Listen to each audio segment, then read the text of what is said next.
You're listening to Hurrdat Sports Radio. 4th and goal at the 1. Can they pay it off? Over the top? No! Ohio State's defense denies. What a play by the Bucks. When you're on the road in this environment with the noise and all the things that are happening, credit to the Ohio State fans. What a great environment. Back to the line of scrimmage. They turn, give it off to Henderson, and he slams up that field and did not get it. The black shirts had stopped the 4th down play. The commentary around them is always pretty like, hey, this isn't good enough. They're in a culture where all they hear is like, this isn't good enough. And so how do you get them through that? You push them through it. Raiola, hands extended. Ohio State showing pressure. They're coming. Back to throw as Dillon steps into pressure. Going to take off and run. 50, 45. He's got a first down. 40, 35. Down to the 30, 25. Dillon stiff arms a Buckeye. Out of bounds to the 15-yard line. Dillon Raiola scrambling like we've not seen him do all year. Rumbles to the Buckeye 15. It's the first time. It's the first time since I've been here that I felt championship mindset in the locker room. John Holt, 2 for 2 in the first half, a 54-yarder to end the half. This is going to be a 47-yard try with the wind at his back. Snap down, kicks in towards the uprights, and the kick is good. 3 for 3 for John Holt today on the road. I didn't have to be a cheerleader today. I didn't have to be like, come on, you can do this. They were like, get out of the way. And we've had moments like that.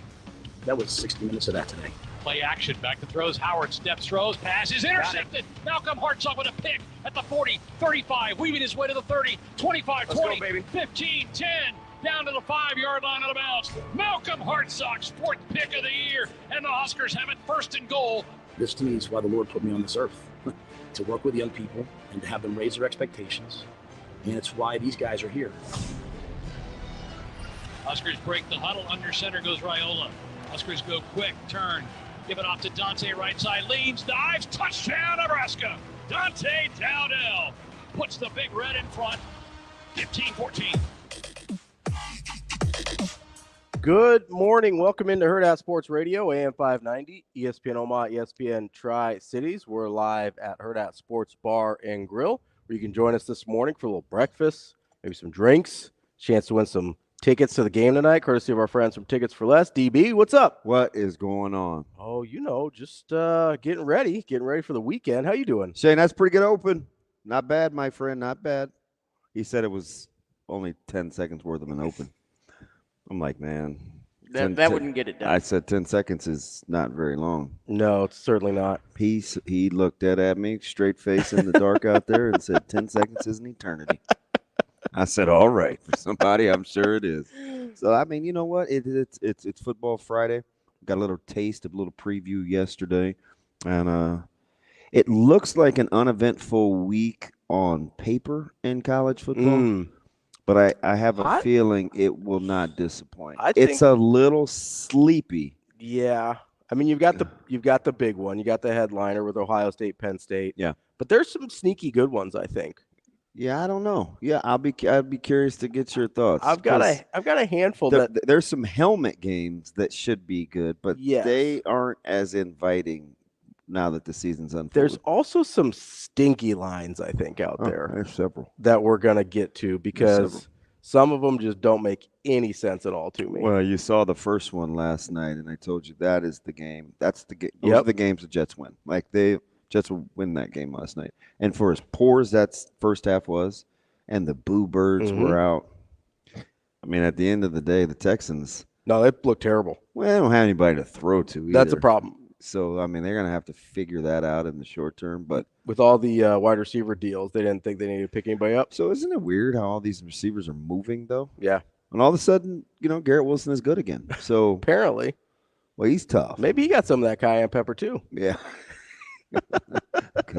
Got some of the good pull. The fountain of youth. Hey, that's on my algorithms too. The cayenne pepper stuff. Well, because I do the apple cider vinegar, the cayenne, the honey, and turmeric. Yeah. It doesn't make me look like some of these people look out here. I'm not even saying it's not good for you. It's that's just fantastic. Thank you for doing that, boss. That's really driving. You gotta be careful. Chupacabras out there. Well, they're not as inclined to be out in the daytime. That's true. We got lights on out there. There's lights on, and we're past. So we're not having like a Jeepers Creepers moment here. We're all right. You don't believe me, but you watch. You get up one day and it'll be one of those things. flying around Well, somewhere. I trust Shane to clear those guys out before we get here. Oh, he's equally as afraid. Oh, come on, Shane. There's no doubt about that. I mean, last night's Halloween. You didn't have any incidents, did you? No, I only probably had, and I was home. I was on patrol solo because Zoe was out trick or treating, and I bet I only had, I don't know, 9 kids maybe. You got me beat. Which is weird because the block over, Mhm. it's like party time USA. Really? Oh, but it's all adults. I mean, they're You've been saying that all week. That Halloween's adult holiday now. yeah, and I think it is. Yeah. I mean, they got the great decorations and all the good candy, and some guys are like handing out Bud Lights. And, I mean, it was wild To the over there. parents, not to the kids. Yeah, never know. But Yeah. I didn't go out. Like I was literally. You were on lockdown. I was at home handing out. We did like mini gummy bears. Okay. So, I mean, there's plenty. I'll take it. Pretty sure this is 3 years in a row I haven't had a single trick or treater. Not one. Do you turn the lights on? Yeah. Do people know you hate kids? Not that I'm aware of. Well, they might. Although, like my dad used to say, bad news will beat you home. Who says that's bad news? Wow. That's fine. No, we do live in an older neighborhood. Uh-huh. So there's not a ton of kids around. Right. I also think it's the dogs. The dogs will Yeah, leave that. You don't have any of those fake beware of dog signs, do you? No, but they're pretty noisy. You can hear them from the street. Oh yeah. If you're walking keep by. It pushing. Do you have what do you call the front of the entrance of your house? The porch? Okay, just curious. Do you have a porch light? Yeah. Okay. Got a porch light, got a garage light, got the whole deal. Well, after listening to you and Avery with the circle versus cul-de-sac, I didn't know if you had a stoop, a porch, Portico. I'd make you leave if you dropped that. You'd have to go someplace else. Yeah. So I just wanted to make sure you called it up. I still don't know the difference between a circle and a cul-de-sac. Never mind. I still don't know. Yeah. Somebody, please tell me. For as bothered as an Avery can get, I feel she was, and I don't ever see her like that. I don't know if she has it in her, but I think she wanted to just say, "Shut up, Ravi." Oh yeah, 100%. No, I could tell. I was cheering for it. I was like, say it. I was like, let your inner hate go. I was kind of pushing it a little bit just to see if I could get her to you react stood a in little the bit. door Yeah. being childish. Yeah, that's what I do sometimes. Thank you. We got a better one from her yesterday. What'd you get yesterday? Shane, did you clip that one? I did not clip it. Oh man. But I will. We'll have to find it. Yeah. It's got to have a beep in it. Oh no! Did Abe drop a bomb on you? I was like, Shane, cut that up. I love it. It wasn't on me. It was about you. I tend to have that effect on some people. Well, you're not kidding. You haven't got me to slip up yet. It's close. I'm still trying I know. every day. That's why I got to be on guard. Just trying to get Listen here, guys. trying to get DB to convert one of those fudges. So my coach yesterday, we were talking about trick-or-treating, and he's kind of mad in his chair. Like, Coach, man, what's going on? He's like, oh, handing out whole candy bars. We're not whole candy bar families. We're on a budget. These damn kids are lucky I don't cut those things in half and tie the ends up with rubber bands. Nobody would eat those. I said, you worried about, your image getting out? You're damn straight. Blue collar around here. Want these kids camping out in my front of my house thinking we're handing out whole candy bars? I'm like, there's nothing that typifies your personality more than that. Can you imagine just snipping those bad boys in half? And No, I cannot.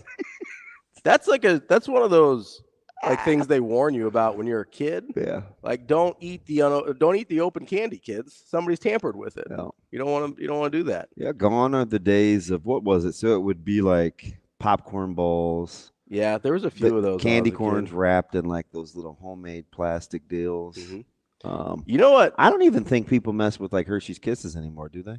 Not really. I don't think. I don't know. I don't go trick or treating. I know they're wrapped, but nah. Foil's a little suspect. Yeah. Also, that's a tiny little piece of candy. Like, what are we doing here? Value, man. You just if somebody throws me in like a Hershey's Kiss or a Tootsie Roll, like, they still make Tootsie Rolls? pass. I see them in Pass. flavors now. The flavors are okay, but like just a regular ass Tootsie Roll, no, thank you.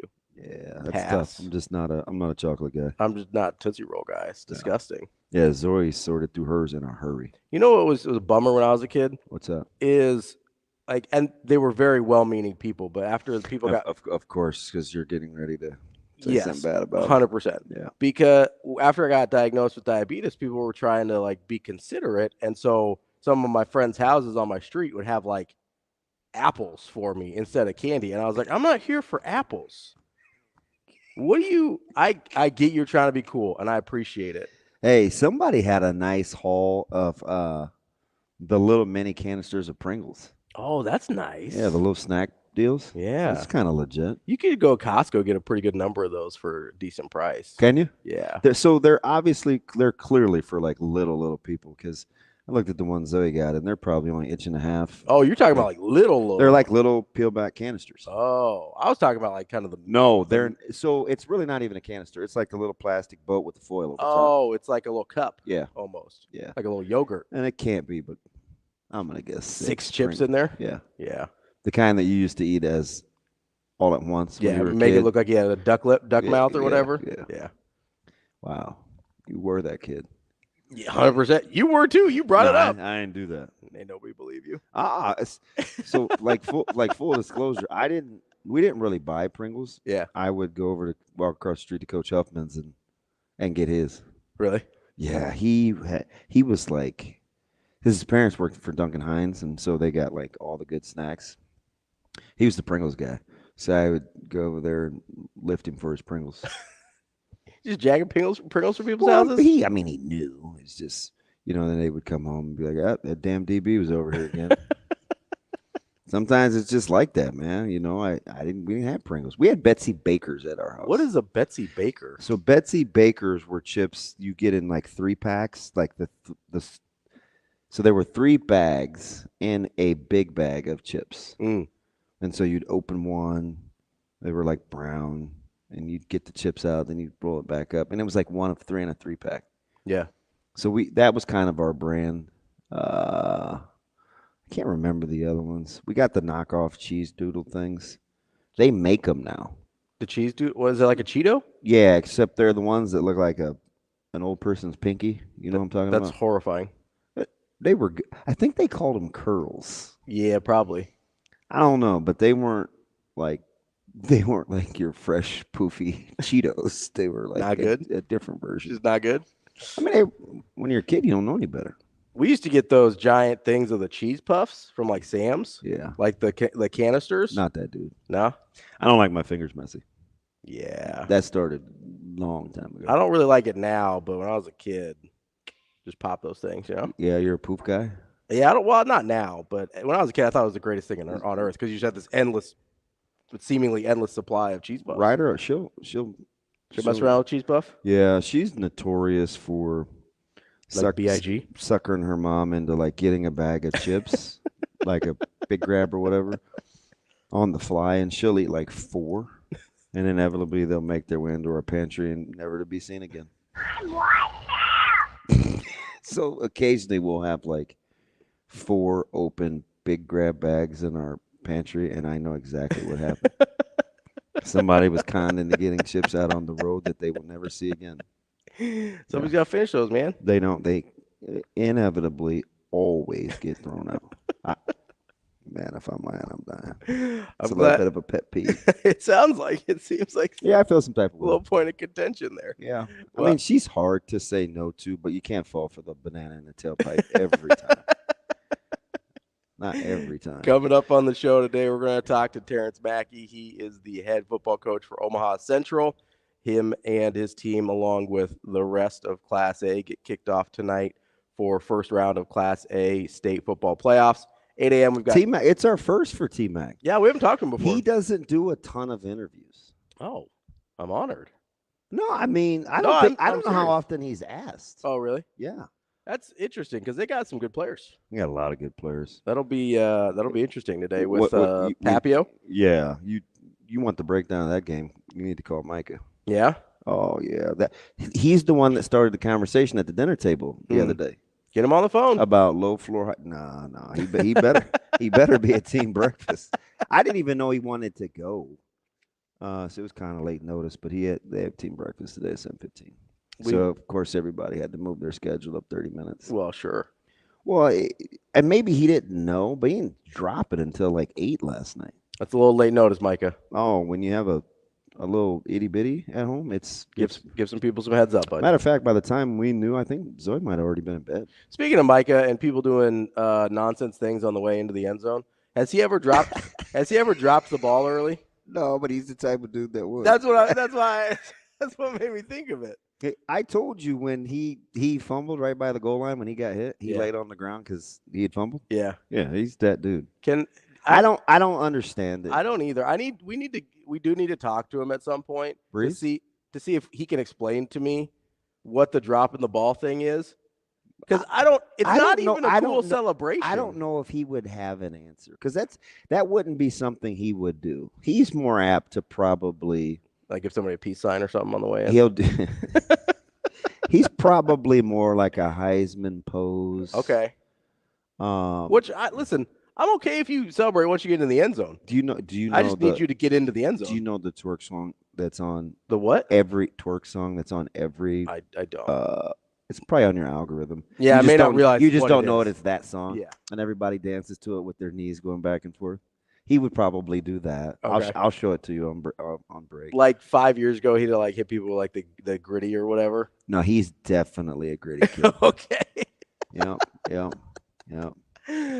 Because so the first time I remember seeing this was Deshaun Jackson, I think in the All-American game. I saw one about 25 yards from me. One Calvin Jones. So I had heard about that one. I didn't see that one live. Oh, it's all over. Yeah. Yeah, and his was just his level of excitement because he was a helmet takeoff guy. Okay. Until they changed the rule the following year. I mean, Miami thought it was like Ringling Brothers, Barnum and Bailey, so they never kept their helmets on. Yeah.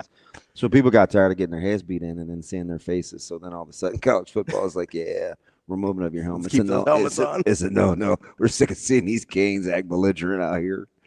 So it's like, yeah, man. I don't know. I still don't know. I think it was pre-crossing the goal line, but it didn't get called. It didn't get called? Mm-mm. Oh, the Deshaun Jackson one in an All-Star game definitely got called. Was that Colorado he did that? I think it was Colorado. Yeah. It was either Colorado or Kansas. He housed a 48 counter sweep. Yeah? Oh, yeah. Got behind Wiegert. You remember the play, but you can't remember who it was against? I'm pretty sure it's Colorado. I remember I can see the play. I'm pretty sure it was Colorado. And because Wiegert played right tackle, so we're running it left. It was 42 counter sweep. Yeah. And he housed that bad boy. Split the defense, and it was all she wrote. I just need you to hold on to the ball for like an extra second. No, he was I've seen that a long time. Yeah, I still don't get it. Somebody had one last week. Mm-hmm. I can't remember who it was, but and there were two in college. I don't know what it is. I don't get it. And it's happened enough now that you would just be like, hey, maybe we won't do that anymore. You still see people dive over the pile and lose the ball too, and I have no idea why that still happens. Reaching it over. Yeah, which is kind of funny because sometimes it's breaking the plane, and then sometimes it isn't. So I at least understand the practicality of diving to try and break the plane. Yeah, that at least has a purpose. There is no purpose to dropping the ball. It's exciting. For who? I don't know. Whomever's scoring. I mean, is it whom or who? For whom the bell tolls. I'm not going to be able to tell you on that one. For thee. It's exciting. I feel like that's maybe a little aggressive. Yeah, a lot of noises in my head to begin with. I don't need any echoes. And in our 9 o'clock hour, we're talking Selfish. to our guy Mike Sautter about the high school playoffs starting tonight. It'd be in a much better mood. He will be? Well, the Jets won. That's okay. I'm still going to be mean to him. No, he might be ready today. Been doing all these deep dives. On what? Numbers. Cayenne pepper? Scoring. He's trying to find the fountain of youth. I have no idea. Giving it to Devontae Adams. Maybe that's what happened. Maybe that's why Devontae Adams can play again. So he went through concussion protocol, got cleared, and then was like good again? Apparently. It's kind of weird. That's what they tell us. He was on the ground for a long time. Yeah. I don't know. That was pretty weird. Maybe he's wearing a dark visor at nighttime. Maybe. Can't see what's going on? Yeah, I have no idea. He wears his sunglasses at night? You never can tell. We'll wrap up the show as we always do with our guy, Matt Vrzal. Not Matty. He'll get mad at you. Matthew Vrzal. What's his government name? Matt. Is it Matt or is it Matthew? Would he get more mad at me for calling him Matthew or Matty? His government is Matthew. Yeah. Yeah. Well, I've always called him Matty, so I think he lets me ride. Yeah, maybe. Yeah. I'll tell you what he calls me. It's never by my name. Can't say that on air most of the time, I don't think. Nope. We'll talk to Verz at 9:45 to wrap up the show. Let's get to our guy, Michigan Lance. No idea where he's been. Yeah, and I want to talk a little college football. Lance, what's going on, man? Where you been? Man, good morning, boys. Man, I've been busy, man, coaching. Listen, Coaching 3 levels. So there's this thing in me that thinks you waited to call until we're talking to Central High Eagles this morning in the coach's corner. Is that it? No, actually, man, listen, man, I don't know what's going on, except for when I talk to my guys, whether it's Coach Dorsey that's at Central coaching the offensive line or Coach Johnson at South. I just talk to them directly. I don't know what else is going on unless I'm talking to them. You know what I mean? Yep. So it's been busy, my man. Just finished up our last game of the season yesterday. So how did the regular season? I'm sorry, regular season. How did it turn out? You know what? It turned out really well. You know, we finished up 7-3. A lot of people didn't expect us to because we're young. When we actually really could have went, I would say more 8-2. My son thinks we could have beat this one team, but I was like, nah, it wouldn't have worked out. But we go ahead. The film on the 8th grader you sent me on Huddle, is he playing varsity? Yes, he is. Wow. So we're at a private school, so our middle school kids, it's pre-K through, or it's actually like 6 months to 12th grade. So kids in our middle school can play varsity football. Varsity sports, period. He's a good player. Hey, he really good, isn't he? I was like, yeah, I got this one. I watched he was at another school last year, so I was highlighted. He actually, fell into our lap. So yeah, it was good. I said I got to show DB this guy. Yeah, I know your heart belongs to Michigan, but we don't need to be passing that along. You just keep that stuff coming here, and we'll see what we can do with it. What you mean? Well, I mean with college, getting kids. Oh no! Oh no! Those days are over. Once my son in high school, hey, we're open to any school. This isn't. We're not doing that. We're gonna listen. One thing, hey, you guys talked to my guy Brandon Williams. Yeah, one thing he told me. He called in last week. Yeah, 2 weeks ago maybe. Yeah, one thing he told me, your kids need to choose a school that loves them more than they love you. You know what I'm saying, right? You have to love them. Choose a school that loves you more than you love them. Yep. That's what he. 100%. Yeah, so that's definitely what we're gonna do. Are you worried? Are you worried about Michigan? Yes, I am. I'm. People were talking about Sharon Moore's contract early in the year. I'm glad it is the way it is. Hey, man, you got to show and prove.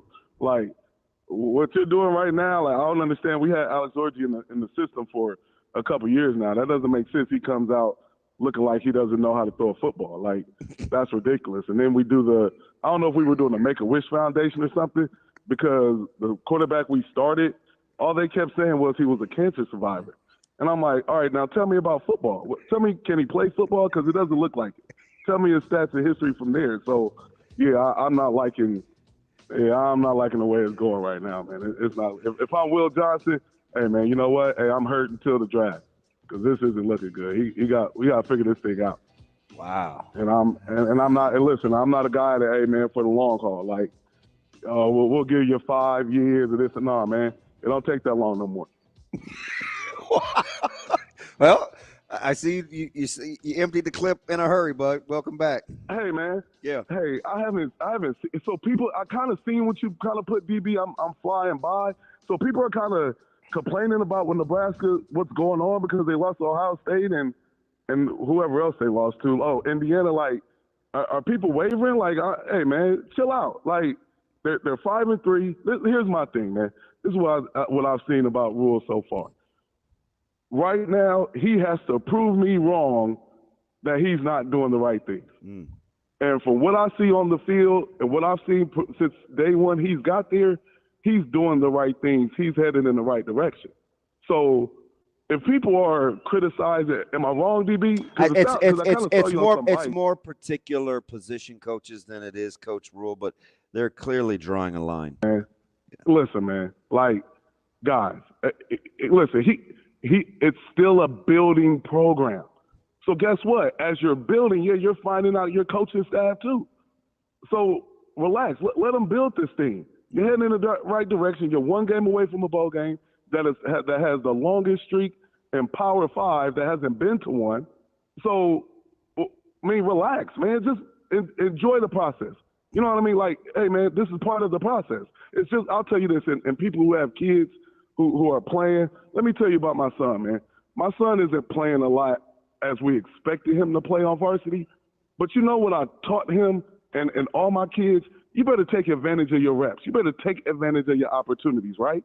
So the limited reps that he's gotten on varsity, he's either getting a tackle on special teams or when he's playing DB, let's say he got like 6 reps, 6 plays. Well, he has a pass breakup in one play. He's been doing that for like 5 or 6 games. And as he continues to do that, you could put a nice little highlight film together off of that. You know what I'm saying, DB? Like, people need to relax. Like, there's a process. Yeah, my son ain't playing as much as I thought, but guess what? This is the process. Hey, man, we got to go through this. So, Nebraska fans, relax. Like, this is a guy that didn't even grow up liking Nebraska, even though I'm not on that anymore because my kid, if he wants to go to Nebraska, he go to Nebraska. Lance, appreciate the call, bud. We'll talk to you later. Oh, man. We'll be back. More Hurrdat Sports Radio. We will be back.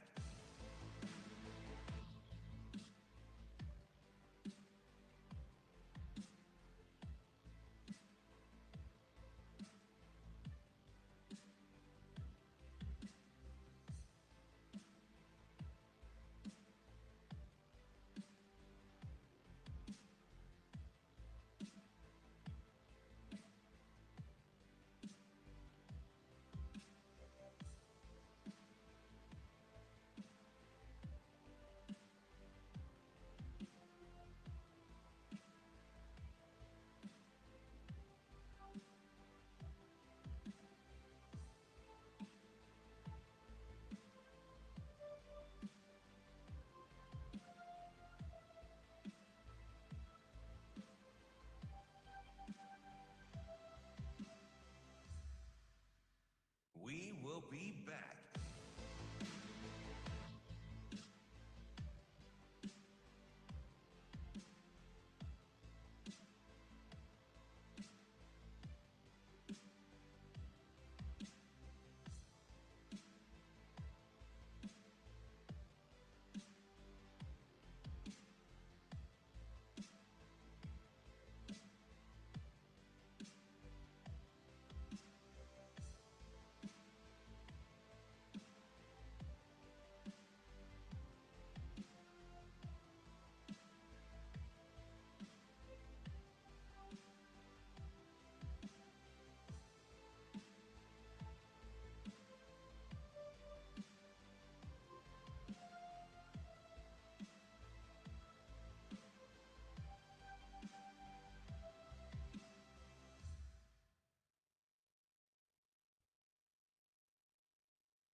You're listening to Hurrdat Sports Radio. Yeah, I thought it was the same, in full transparency. As I said, I thought it was the same for Indiana too. I thought that was a great week. So I think a lot of things that we're learning about is just, getting into the game, managing the situations, managing, success and adversity and handling those. We've been very good at handling adversity after games and coming back and rebounding. I think the older guys have told me since the day I got here, hey, we're built for that. It's about handling it within the game. So I thought we did a better job of that last week. We'll have to do it again this week. Welcome back to Hurrdat Sports Radio, AM 590, ESPN Omaha, ESPN Tri-Cities. That's DB. I'm Ravi Lulla here on the Pillar Exterior stage. You've got about an hour to come out and join us to you've got 2.5 hours to come out and join us. But if you want to chance to win tickets, courtesy of our friends from Tickets for Less, to the UCLA game.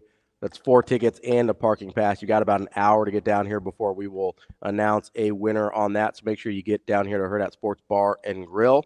In the meantime, though, DB, Coach Rue had some interesting things to say yesterday, particularly about the secondary. Yeah, he was pretty matter of fact. Yeah, and you brought that up with, was it Brunts yesterday? Yeah. Because I was trying to figure out, sometimes you can know too much about somebody, so you don't take it at face value. It's always something deeper. Trying to read into it too much. Yeah, so I'm just trying to figure out what everybody else's vibe was when listening to him. Yeah, there was, I want to say a couple weeks ago, I think it was before Indiana. Yeah. I don't think it was the week of Indiana, that he seemed a little less, I don't know, not jovial, but he was a little more reserved, I think, and maybe even a little annoyed, I think would be a fair term. I think there were some narratives going on that he didn't love in the media, and but the last few weeks, I think he's been pretty matter of fact and straight to the point. And I don't know. I haven't read too much into it. I think he's pretty locked in. So you're going back to the secondary? Yeah, I mean, so Hartzog's gonna be out. Yep. Tommy Hill seems like he's gonna be out, although he said there's a chance that he'll give it a go. Mm-hmm. So we're looking at maybe a Jeremiah Charles situation there. JJ. I'm gonna have. You mentioned some young guys in Tarver and Sanders going to have to help out. Donovan Jones going to have to help out as well. So it's going to be interesting back there to see we're talking about development all the time. We're going to be able to see pretty quickly some of the development of those guys. Although I think with Charles last week, it looked pretty good from what we saw of him. Yeah, they definitely have some options too. So I'm always curious to see, kind of how that plays out, right? It showed you that interaction, the other night with Caleb. And I think for those guys, especially, so there's 2 position groups where I think they're thinking, we say next man up, but is it really next man up? And I think secondary is one of those positions, right? They practice and they train in such a way where it's like you want interchangeable parts, but sometimes when it comes down to it, it's like we probably gravitate more towards experience. Sure. The other one that I think is very, very similar is wide receiver. Yeah. And it's weird that those are 2 groups that kind of they mirror each other, yeah. one on the offensive side, one on the defensive side, where you kind of want to ride with know-how and savvy, even though if you open up that box, you maybe have a few more options, but it may be a little more trial and error. Surprisingly, one of the places that they're not afraid to do that is at a pretty critical spot on this football team, and that's linebacker. Yeah. Right? Like, they're a little more apt for a baptism by fire, and I think you have to look at it kind of like where the position is, because at wide receiver and then in the secondary, if you blow it, the free world knows. Yeah. And some other places where you can hide it a little bit, mask it a little more, you're probably more apt to roll the dice. You think that's why they're so willing to give guys a shot on the defensive line? Yeah. Because you can cover up some of that. And I think it's certainly not what I would call easier, but there are significantly less variables. Sure. Playing on the D-line. Yeah, you're just kind of reading 3 things and kind of going from there. You got a handful of things. Head to, via the neck. Read that. Use my hands. I either have to get flat or get for. I mean, it's not nearly as nuanced as any of the other aforementioned. It's kind of funny because the guys that you've had step up in the secondary have typically done well. Like Sierra Wright steps in, does pretty well. Like you lose Bly Hill in the spring. So you're dealing with, and you also have a position coach. Like, this is important. You also have a position coach that's used to coaching older guys. So you develop a preference or a style, or kind of the character traits you're looking for, given kind of what your history is. It's kind of funny though, because I thought that might go the other way with Butler coming in when he did, that the older guys may not have the built-in advantage that they would have had with Cooper, right? That maybe you look at, hey, yeah, this guy's more experienced, but he's not more experienced with how I teach things, so maybe that experience matters a little less. and he'd be a little bit more willing to go early. But I also think, we heard Coach Rule talk about red shirts quite a bit yesterday, and he was asked a question about, getting guys in there, getting young help in the secondary, and talking about how he wouldn't burn a red shirt at this point for a guy that they had planned that red shirt on, even if they thought they might need him. And so I wonder if that's part of it. So like personally. Yeah, I know. I mean, I know. It is part of it. Yes. Globally, boy, I don't know, because that's so like there's this threshold that you're going to cross where you'll say to yourself, if a guy can help us win, play him. Here's my question though. Ravi Van Poppel definitely going to help Nebraska win this year. Yeah, but what I was going to say is, are you thinking multi-year starter? So my general rule of thumb, and I'm totally speculating here. My general rule of thumb that I think this staff thinks is if you have potential for a multi-year starter, they are less apt to play them young. Save the year, get the bonus year like you talked about. It seems like It seems like kind of an oxymoron, but I think that's how they think. So if you look at a guy and you say, "Hey, I think this guy is a rotation piece his whole career," right? You're probably playing him. You probably just let him set him out there. You're probably playing him, as opposed to like I'm trying to think.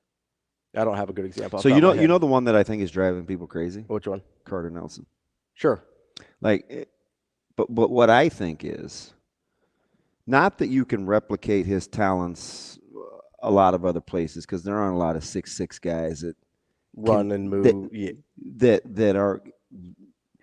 I won't even say run, because it's not really his foot speed and it's not his twitchiness. It's the combination of all of everything in the size. Right. He's a 7.5 or above in all of them. Yes. May not be a 10. Right. May not be a 9, but it's. But it's a really nice. 6'6". Yeah. So, but they think, you know what?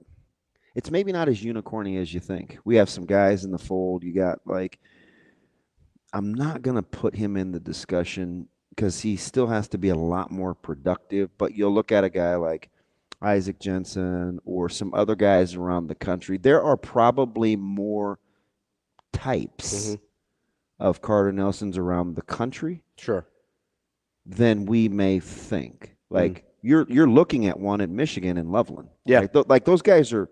I'm not gonna say they're all over the place. It does kind of feel like the tight ends sort of fall off of trees now. And I know he's playing wide receiver for Nebraska. Yeah, but that was to get him ops, right? Yeah. So people are like, wow, you played him in maybe, is it 3? He may have. I think he's got one left, maybe. He may have one left. Yeah. But he dresses all the time. Right? So it's like, okay, what are we doing? And feels like if they found a place to use him, they would. They would. Yeah. And so the difference between like a Carter Nelson and a Van Poppel, at least as I'm kind of looking at it, is I think they're thinking Van Poppel's like a dude. Yep. And harder to find. I mean, defensive linemen are harder to find than tight ends. Like that's not a slide on anybody. Yeah, and then people got to be able to handle it in the but like especially a D tackle. Yeah, like a dynamic D tackle is rare. Right.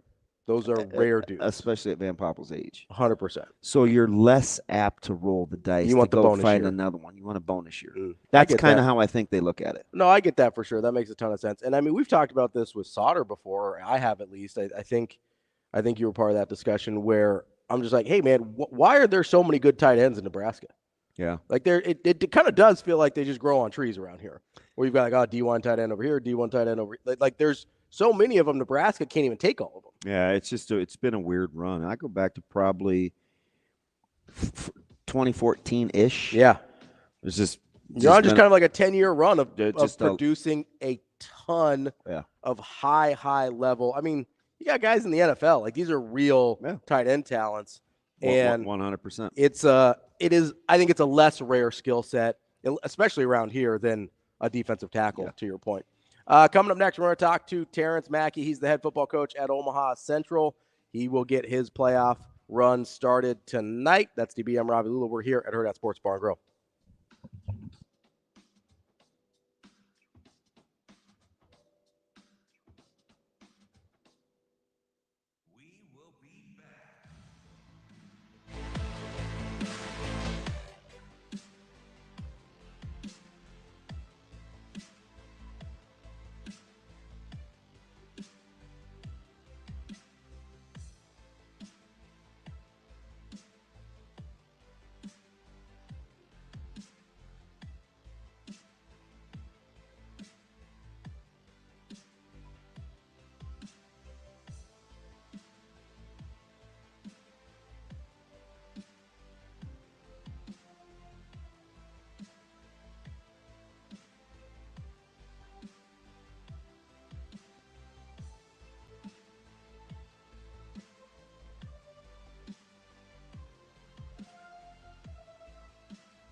You're listening to Hurrdat Sports Radio. It's the Friday Coach's Corner. This is a process that we're going through. And although we're looking for the winning edge, shortcuts aren't one of them. Hello? This is what the greatest thing about sports is. You play to win the game. Can you believe they called that play? I formation, quick 141. 94. Fullback banana, hot right. Ron left wide nasty, 16 lead pass. Just what were those coaches thinking? They are who we thought they were. And we let them off the hook. On the Friday Coach's Corner. Hey, the spot! He's up here, sir. You misplaced the line of scrimmage, you bunch of dummies. It's the Friday Coach's Corner. Wrapping up hour number 1 here on Hurrdat Sports Radio, AM 590, ESPN Omaha, ESPN Tri-Cities. That's DB. I'm Ravi Lulla. We're joined now by Coach Terrence Mackey, head football coach for Omaha Central. Coach, how are you this morning? Doing pretty good. How you guys doing? Coach, how we doing, buddy? Wait, look, you sound a little sleepy. There's no way. I know what you do 24 hours a day. You're up and at 'em, man. We're not. We didn't wake you up early, did we? Oh no. I got. You know what? I got a meeting. I got a meeting at 8:45 this morning. So yeah, that is. It's that cool, laid-back voice, man, that's allowed you to invest. There it is. That's allowed you to invest in kids, man. How's this run been for you? Considering, man, this is everything. This is the goal, man. The postseason, and you're dab smack in the middle of it. Yeah, you know, it's been a good thing. You know, the kids believe in themselves. You know, we started off when we beat Creighton Prep in the last seconds, and after that, it's just been coming along. You know, they've been buying in every week. We've been doing what we set out to do, and so we still got one more tonight. Coach, yeah, you mentioned that Creighton Prep game. You kind of got off to a little bit of a slow start, played some really good competition. You're 2-3 through your first 5 games. Was there kind of a switch during that Creighton Prep game where, you know, you got a lot of young talent, guys started to click and figure it out a little bit? They just stepped up, right? We just stepped up, and we stopped shooting ourselves in the foot, you know, with the penalties. We stopped that, and it just clicked in, and they started believing in themselves, and that was it. It's interesting. It's like 6 degrees of separation. I watched the program from afar. You've known me, my family, my whole life, which is, I mean, it's 50 years, right? It's a long time. Benny was a good guy. I appreciate that. So, you know, coach with Coach Daly, played with Abdul, you know, Dorsey's family. There's this involvement. There's this part of me that cheers from afar, right? Obviously, my dad's history there and all my siblings that went there. When you took that job and you think Central, some people will call it kind of the crown jewel of the Metro. Did you feel was there any pressure? Did you feel like, oh man, like this is Central, here we go? Yeah, you know what? Last year when we came up 4-5, you know, we had a couple games that was close. And, you know, my previous job, it wasn't a sense of urgency for you to get to win in all the games. You know it. We won a couple games. Coming from Benson, yeah. Yeah, we won a couple games. You know, we were appreciated. But I think there, you expected to win in Central. You know, and when we got the kids to buy in, that's what started happening. But I always want them to, you know, to appreciate what's going on, to learn. You know, we started learning from our mistakes and doing the right things. And like I said, I got a heck of a coaching staff. You know, they put in the work and work with the kids. And then, like I said, the kids bought in. You know, they want to be better. Coach, I'm always curious about this. And obviously, I talk to my co-host about it from time to time. But you know, he gets on my nerves sometimes, so can't talk to him too much outside the show. Maggie probably feels the same way. But, I'm sure. Coach, what's kind of the dynamic like when you've got some hyper talented young guys that have a ton of interest from schools, not just here locally but around the country? Like, what's kind of the balance like of trying to help them through that whole process, which is kind of a whole big thing in and of itself, and still keep your eyes focused on, hey, we still have a season to get to. We've got an opening round playoff matchup against a good Papio team tonight. Like, how do you manage that balance? You just tell them don't believe the hype. You know, you still have to stay focused on what we need to do. Okay, I'm proud of them. You know, with the offers that the kids are getting, but we set out with these playoffs. We're not in it for one game. We want to be in it to win it, and so we just have to keep their eye on the prize. I talked to my main man, Coach Kite, a couple of weeks ago. It's probably about a month ago now. We were exchanging film, and he was getting us some huddle film, and I'm just talking to him about the development at the quarterback spot during NEB preps every week. I always find a way to talk about B.J. Newsome. I think as a quarterback, he's one of the better-kept secrets in the Metro. I love his poise. He's added the scrambling, the QB run game that you guys heard us with to his repertoire this year. Like, talk a little bit about his growth and leadership from the quarterback spot. He's a proven leader. He's a nice young man. You know, when you he's a great kid. Yeah. Yeah, when you talk to him, you know, he's always looking for ways to get better. He's a good student.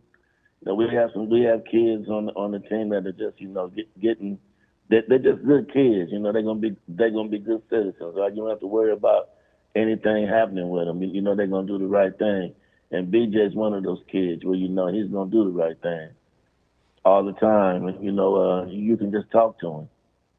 Coach, and he has that leadership, and the kids listen to him. His I think proud is a weird word to use because he's not mine, but his dad is one of my sister's best friends, and so I've watched him since he's grown up. His poise, I think, is pretty impressive because I think it kind of calms your team down too, especially offensively. Like, you can't undersell that.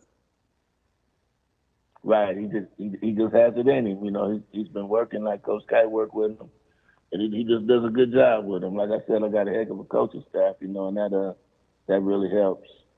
Coach, as we kind of turn our attention to your matchup tonight with Papio, you know, we've seen that Papio La Vista team play tough against Millard South, play tough against West Side. What are some of the challenges that Papio brings to the table for you?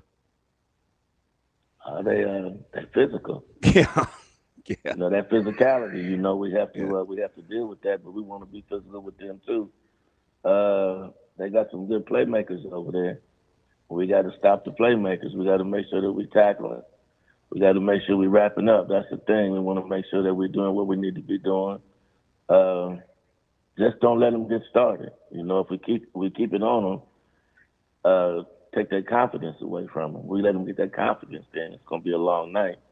But if we can get that physicality and take the confidence away, then it should be a pretty good game for us.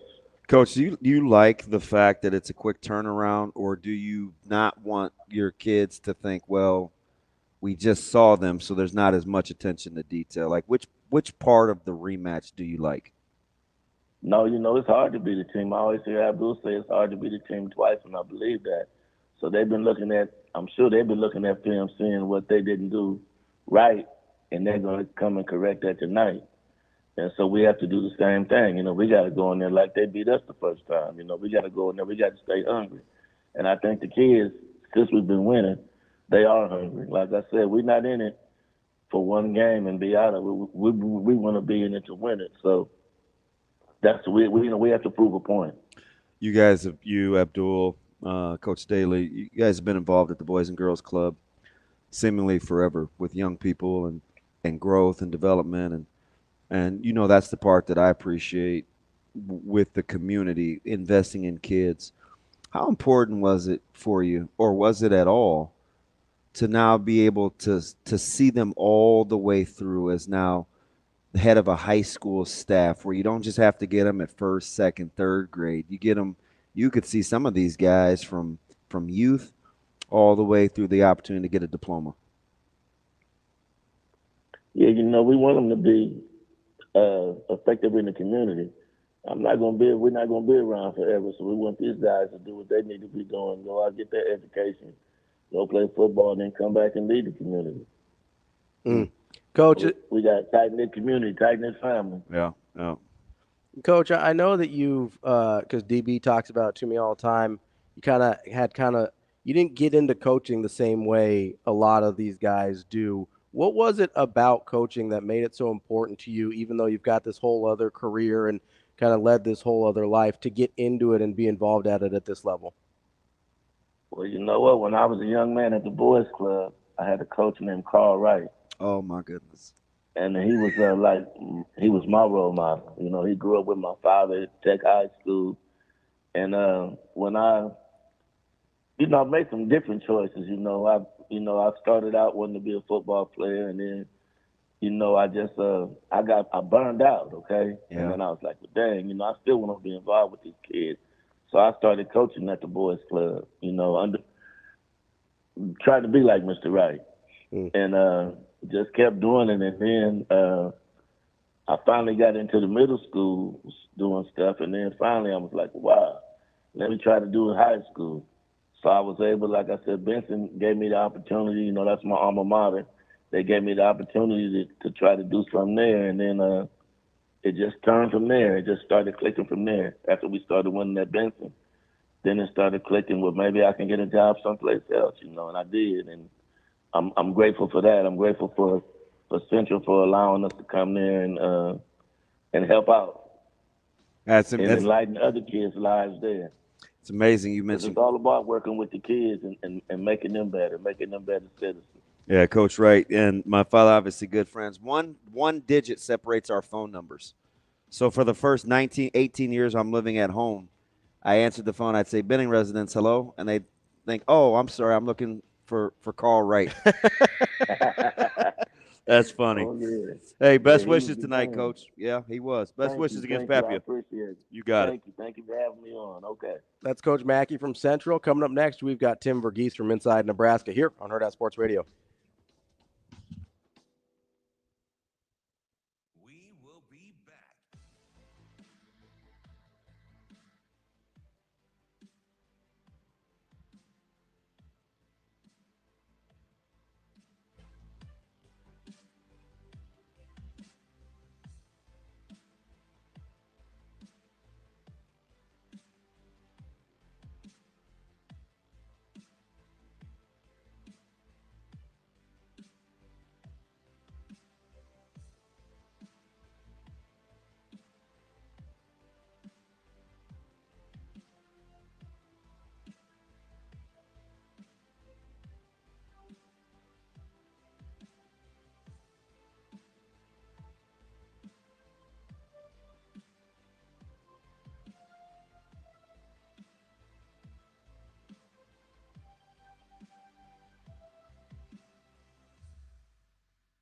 We will be back.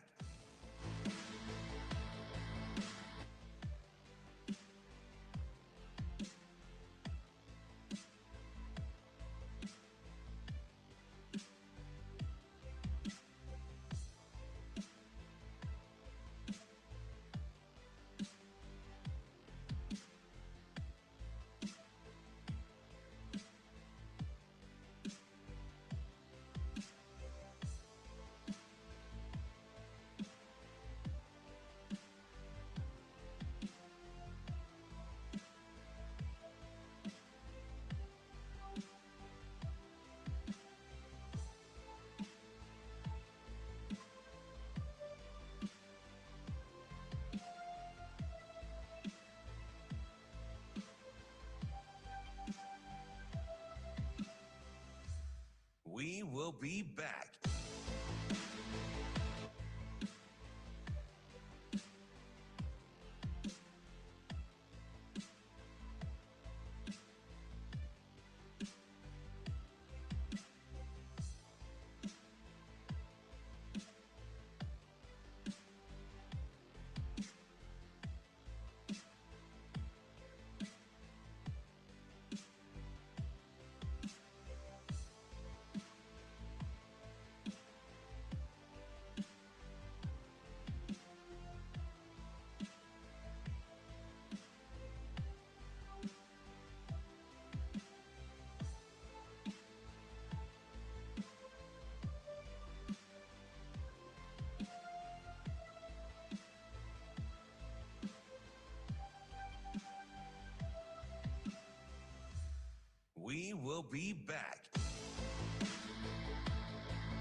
You're listening to Hurrdat Sports Radio.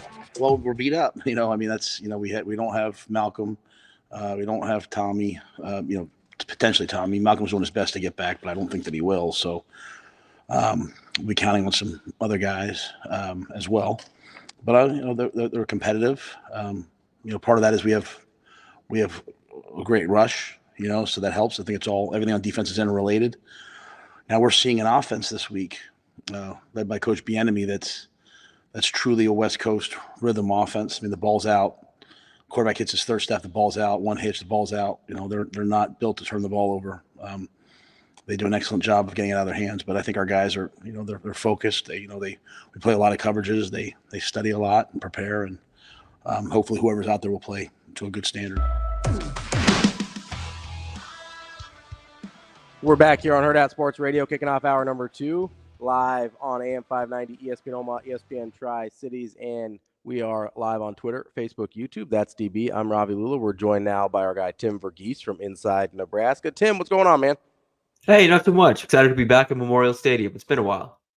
It has been a minute. I don't know who I said this to. Maybe it was Sharp. It seems like we haven't been there forever, but what's it been? It's been a month. Like a month? Like right out of about a month. Do you remember how to get there? That's the key. Does anybody have better advice on me on where to park? Because I'm still working on that. I don't know. Yeah, I don't get the fancy media parking pass like DB does over here, so I can barely get it. Some of us are just out here struggling. Tim, you know, I want to jump right into this because I know we always end up talking actual football with you, and we end up forgetting about some of the recruiting stuff. So I want to start with the recruiting stuff so we actually get to it. I know there's a big weekend for Nebraska trying to flip a 4-star. Like, tell us a little bit about who's going to be in town this weekend. Yeah, so the headliner obviously is Chase Lofton. Nebraska's working there, trying to pull off that flip. I think that one's an interesting one, just because we've talked about this when he made the decision over the summer and in the week since. It felt like Nebraska actually finished not even runner up, but third in that recruitment initially, and to maintain the presence that they did since, and to be able to, get him back on campus is the only visit he has planned. And, feels like things are trending well for Nebraska here. I know some people look at this and are like, hey, this is another tight end addition to a room that's pretty loaded. If you go back and watch his film from his senior year and even his junior year, and some of the things he does, he just fits. And you listen to what Matt Rhule says about wanting to be a positionless offense. He just fits that. He's what they're looking for. He's a big vertical threat, or a big pass catcher that can stress defenses vertically. You watch him run routes, how big he is, and how fluid he moves at that size. It's impressive. I'm a big fan of Chase from what I've seen his senior year. I know there's been something that's been made of like, hey, he hasn't really shown like this insistence to stay home. Well, here it is. He's coming on campus, and I think Nebraska's going to have a chance to pull that one off. That's the headliner. And, in 2026, they're getting ahead with a couple of defenders. A guy I'd keep a close eye on, Nolan Wilson. He's a 4-star defensive end who over the last month or so has landed offers from Alabama and Florida and all these SEC programs. Nebraska's in that mix. He's from the same high school as Dante Dowdell. He's coming in with Dante's father and Dante's family. That's a good opportunity for Nebraska to get involved there. Looking ahead to 27, they've got 3 top 50 prospects in the Rivals top 100. So they're getting out way ahead in the 2027 class with the number 1 receiver in the country, a top 5 running back, and another top pass catcher in the class. So it's going to be a good weekend. I think Nebraska is going to have an opportunity to potentially land a commit or two to the 2026 class and really get ahead with 2027 in just terms of getting these guys on campus. TV.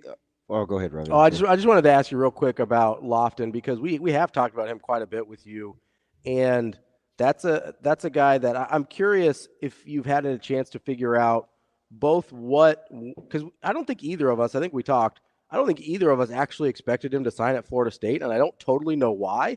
We just kind of got this vibe, I think, or at least I did. I don't want to speak for you. And I was like, yeah, I don't think he's going to end up there, even when he committed.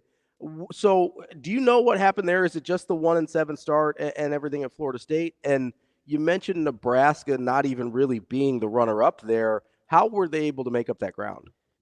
Yeah, I think it's just consistency, and it comes back to that with the staff of just like, hey, even when he committed, even when there were times where the love wasn't necessarily being shown back, Nebraska stayed consistent. And I think like Marcus Satterfield played a role. I know a lot of people around here don't want to really give him a whole lot of credit for things anymore, but he played a role in that one, and to his credit as well, Keith Williams is kind of taking over in the tight ends rooms, done some work there too. So those two specifically.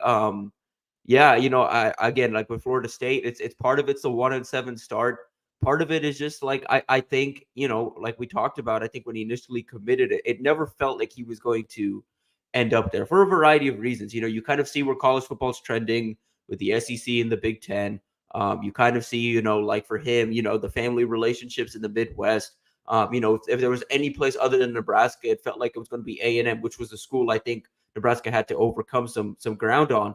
And that just happened, I think, with the proximity to home, and again the consistency of the staff relative to an A&M staff that is as aggressive as they are on the transfer on recruiting. So they had moved on to other targets, and they've kept multiple fires or coals in the fire. Nebraska was kind of just all in on Lofton as like the sole remaining tight end on the board, and I think that's part of the reason why they're getting this visit from him and now are positioned where they are to potentially flip him. Yeah, as good as you are every week, I have no reason to doubt your recon, but I'm going to validate something you said. I think the fact that Nebraska kept the lines of communication open, even after I think Lofton says, yes, Nebraska's got the type of staff TV that's going to say, okay, hey, we wish you the best, go do your thing. But in kind of like this exit interview, what was it that kept you from picking us? So I think they kind of gather data, they get an answer, they talk to the family, and I think they try to accentuate their strengths more than play to the weaknesses. And I think the fact that they did keep those lines of communication open really helped this thing get to where it's at. I think you're spot on in terms of how it evolved. Spot on. I appreciate it. Yeah. And yeah, and I think part of it, what also helps, in my opinion, the camaraderie of the 2025 in-state group. Like those guys really get along, and they've done their part as well to peer recruit and make guys, in the state that want to come to Nebraska feel like, they are wanted. Tim, I don't care. DB's just throwing stuff out here. Tim, let's move on to actual football on the field here. But let's start with Ohio State. How did you feel about the way Nebraska responded to that Indiana game? Obviously, we talked a lot about not taking moral victories and stuff like that in that Ohio State game. But, you could probably count on one hand the number of people in this entire state that thought that Ohio State game was going to go as well as it did. Like, how do you measure progress versus not taking moral victories there? I mean, I think you have to measure progress. And I think, something I saw coming out of that game was, oh, great, another moral victory game. And it's like, okay, listen, I get that this fan base is frustrated about the, like, moral victory is such like a trigger word, a trigger phrase. But you have, like, that was the last staff. The last staff is the one that was, like, hanging their hats on moral victories. This staff hasn't really done that. But when they get these opportunities to actually have moral victories, you got to give them the credit, And there's a reason they feel like, when Rob Dvorak on the radio on Wednesday night, they left that locker room disappointed because they felt they should have won that game. That's the biggest thing. It's not that Nebraska went into that game and was like, oh, we came up close, good for us. It was that they were disappointed and fired up by the fact that they felt that they should have come out with that win. And so I think you're going to see a fired up Nebraska, specifically on the defensive side of the ball, the rest of the year, because they know what they're capable of now. And again, like, I think we're going to look back on this year. I said it last week. I think we're going to look back at the end of the year. That Indiana result's going to be an outlier for a couple of different reasons, because of who Indiana is, because of the Nebraska team that showed up that Saturday in Bloomington, and just because of the point of the season where that was relative to everything else. I think you're going to look back and be like, okay, well, for the most part, I liked everything Nebraska did this year except for that one. And then when you have the full context of the season, you can zoom out and be like, oh, maybe I overreacted to that result in real time. Yeah, it's interesting, because I think I'm looking at this matchup for UCLA, fairly one-dimensional. We'll see what the bye week brings in terms of them being able to add something in the run game. But Nebraska's a mirror image isn't exactly right, but Coach Rule did describe how they like to play, right? The ball comes out quick. The running backs on the perimeter catching the ball are an extension of the run game. They haven't had a ton of success running it consistently. How much do you think familiarity helps Nebraska in this one, considering some of what UCLA does? I mean, they'll throw it 40-plus times now. Nebraska has a good idea of what it's supposed to look like. Yeah, I think I think Nebraska's kind of expecting everything just because of they know and the way Matt Rule called it and a couple people have called it at this point. Eric Bieniemy offense and at a bye week, and he's going to be fired up because of his personal ties to this rival or this matchup as well. Nebraska, I mean, UCLA is going to run plays and not necessarily an offense, and that's the biggest thing. Is Nebraska has to be ready because they're going to throw you the kitchen sink play to play. It may not string together, it may not sequence together, they may not put a whole lot of drives, but they still have the skill players that I think are athletic enough to make some home run plays happen. And so I think Nebraska's gonna have to be on their P's and Q's defensively this weekend because again, and you also have to factor in this is an Ethan Garbers that's playing probably the most confidence he's ever had coming off what he did against Rutgers. And despite the 9 picks too, he does come across as a guy that has really good command of where guys need to be in this passing game.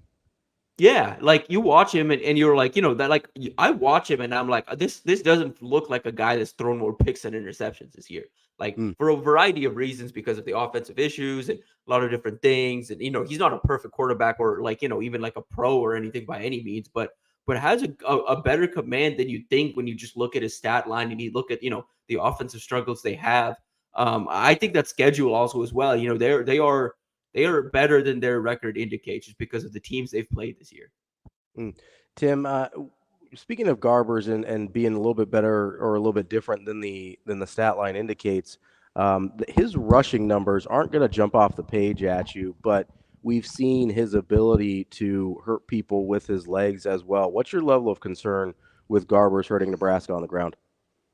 Somewhat, but I mean, if it gets to that point where that's how he's beating you, that's you take that. I mean, they're not going to win a game off the Ethan Garbers run game, So if that's what it takes to get some positive plays going, I think as a staff and as a program, I think Nebraska takes that on Saturday. TV, when you're looking at Nebraska offensively, I mean, we've heard kind of the murmuring the last handful of weeks, and screen game, you weren't here, but screen game is now the new two gap from the Bo Pelini era, where we talk about it as though we have good command of it. When you look at the execution versus intent, or the QB check with me's, what would you like to see different if Nebraska's going to stay the course? I mean, my thing is at this point, it's with the screen game is we've seen them be creative with it. That Ramir Johnson screen, I think against Rutgers, where it's off of the the little reverse thing they run to Ja'Cory, where they fake the reverse and then throw it back flat. And I think they have to get back to that, being a little creative. If you want to make the screen game go, you got to be a little creative with it and find some of those spark plays. And honestly, me and Steve have kind of harped on this all week. We really think Nebraska found something in the run game last week with some of those traps and whams they ran. I think there's some sustainability there. And I think if you're able to get something consistently in the ground game, which we'll see, UCLA presents a big test. Jay Toa, that linebacker room, they attack the run pretty well. Even though they haven't faced it a whole lot, they attack it pretty well. And so if Nebraska is able to get something consistently going in the ground game, perhaps you see them pull back a little bit on those screens, because again, the whole point of screens is just to, kind of replicate the ground game as much as they can when they couldn't.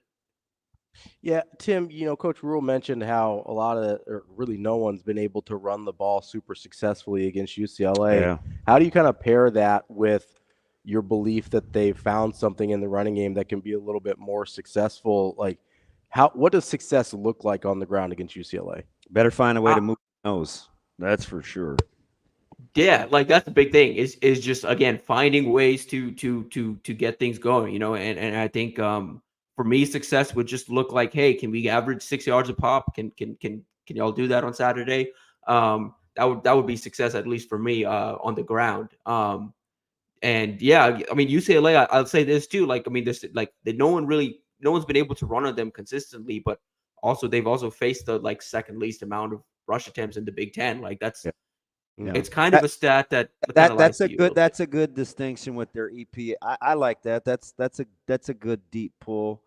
That's why I think there's only really a couple of games you can look at, and I think Indiana's one. But even Indiana's offense, like their run expectancy is so.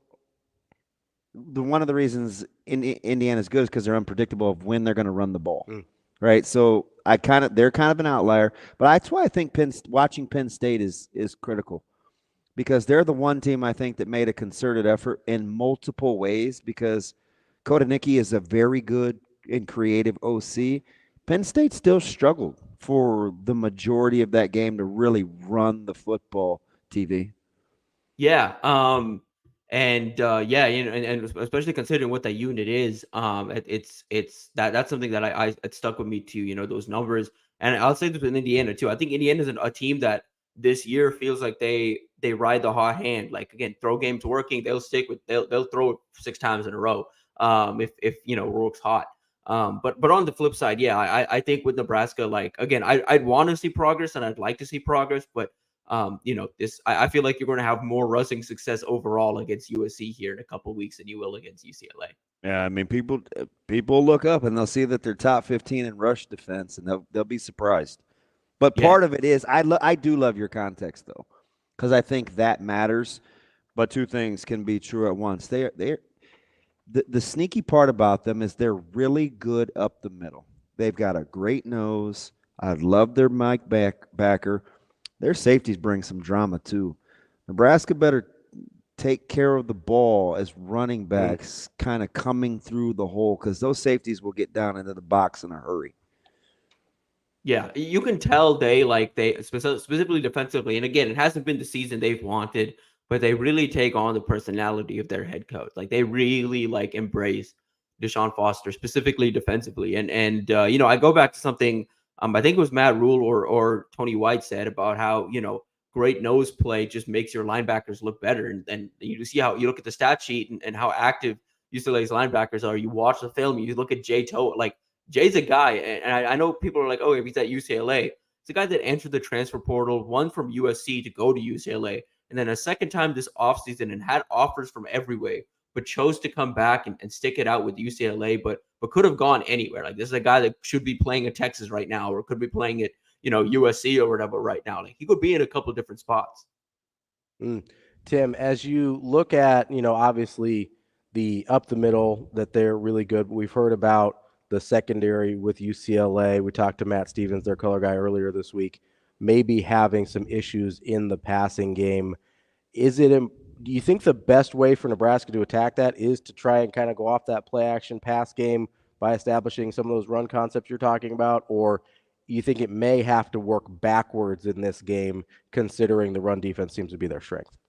I think you work backwards in this game. I think this is a game where you get back to what Matt Rule wants to do, where you start the game, you try and put up some points early on offense, and then the second half, if you can get to it, in that second half, you kind of just sit on the ball and try and chew out clock and enforce the run and some short plays. But, I think Dylan Raiola hinted at it this week, and I think like the confidence he gained last week with some of the downfield throws and seeing his receivers able to get open against Ohio State, I think Nebraska's going to try and threaten vertically a little bit this week to start the game, especially early.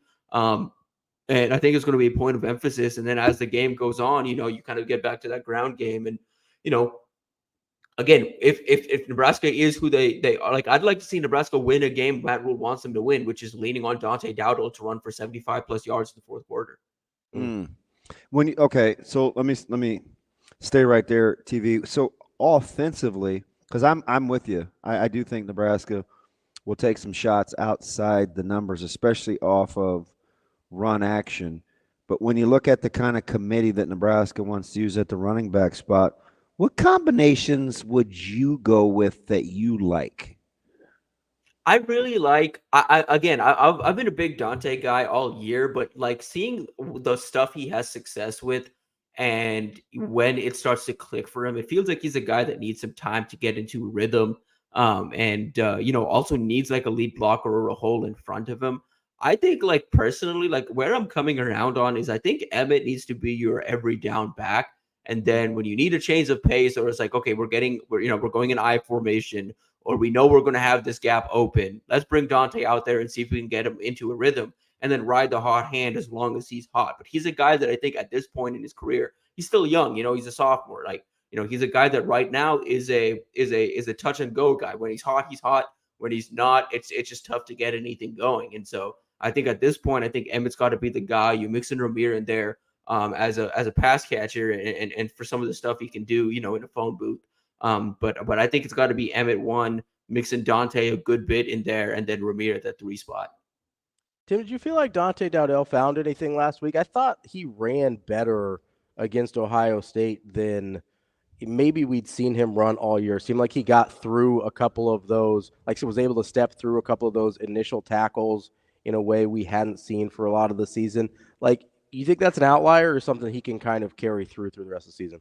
It didn't feel like it felt more like anything, and it's like it's what we've seen from him in games previous too. When he's got a fullback in front of him, or when he's got a little bit of a runway, he can really go. And I think it's what he had because of some of the ways some of those blocks set up for him. Is he had a bit of a runway, coming out of the backfield on some of those runs, and once he got into that rhythm, which we saw that early in the year too. He gets 3-4 carries that go for 6+ yards, and all of a sudden that fourth carry is going for 19. And we'd seen that in early in the year, so it felt like it was getting back to that a little bit. And again, it's just more than anything, it's consistency of the staff being like, okay, run game's working, let's keep just like spamming that until we get something to break. And that's what they did. And I think he found something, just in the sense that I feel like he's getting his confidence back, because I think I remember saying this somewhere after, I think it was game 2 after that Colorado game. The way he was walking around after that Colorado game, the weeks after, he was moving around with some confidence. I started to see that body language again on Saturday against Ohio State. So I'm curious to see what pregame Dante we get, because you can tell when he's feeling it. TV, let me get you out of here on this. When you look at kind of the evolution of their emergence in the conference, you got Southern Cal, UCLA, obviously with Washington and Oregon. When you look at kind of recruiting and its fertility, does UCLA have any staying power compared to the other three, or how would you rank the West Coast bias as they try to get integrated in the Big Ten? It's tough for them right now. I mean, they have a couple things going for them, and I really think a strong end to their season, because of how tough the start of this year was for them, is kind of critical there. It's just tough to sell. Like I like, part of it is, I think what they have an opportunity to do now, and I wonder if they do that, as the thing shifts, is, hey, we're the LA school that's building something right now, because right now, Lincoln Riley's kind of like the stale, old guy at this point, and so I think UCLA has that opportunity to kind of sell this, like, hey, we're young, we're staff that's going to get a bit of some time here. We're going to get 2-3 years. You can still play in LA, and you have an opportunity to compete in the Big Ten. I'm not super worried about them, just because they haven't really shown an effort to be a real threat in any areas Nebraska's in right now. Like, they're not in the Midwest. They're not in Texas. They're not really in Florida. They're not really battling Nebraska. If Nebraska finds himself on the West Coast, you have to be a little wary of them. But right now, I'm not super threatened of them. And we'll see. I wouldn't be surprised if we see some staff changes there after year one, just because I think you need a little more recruiting juice to stick around and stay competitive with the rest of the Big Ten powers. That's Tim Verghese from Inside Nebraska. Tim, we appreciate it as always. We'll talk to you again soon. Yes, sir. See y'all tomorrow. More Hurrdat Sports Radio coming up next. We will be back.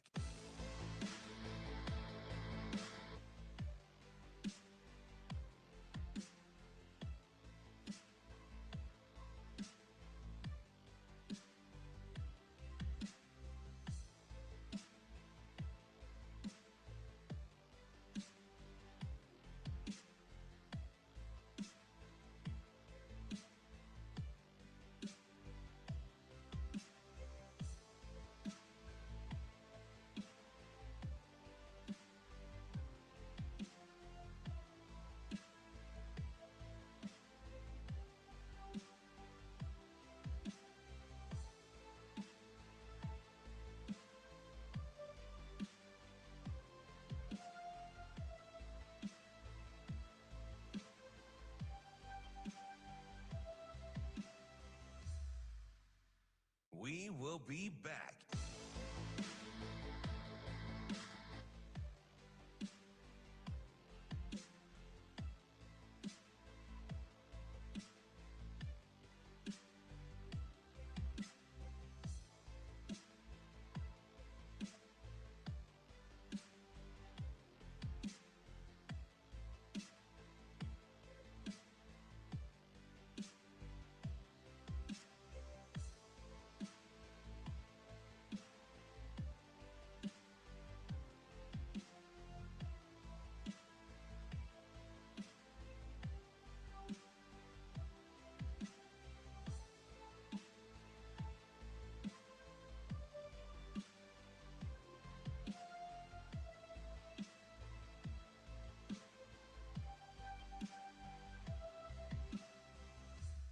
We will be back.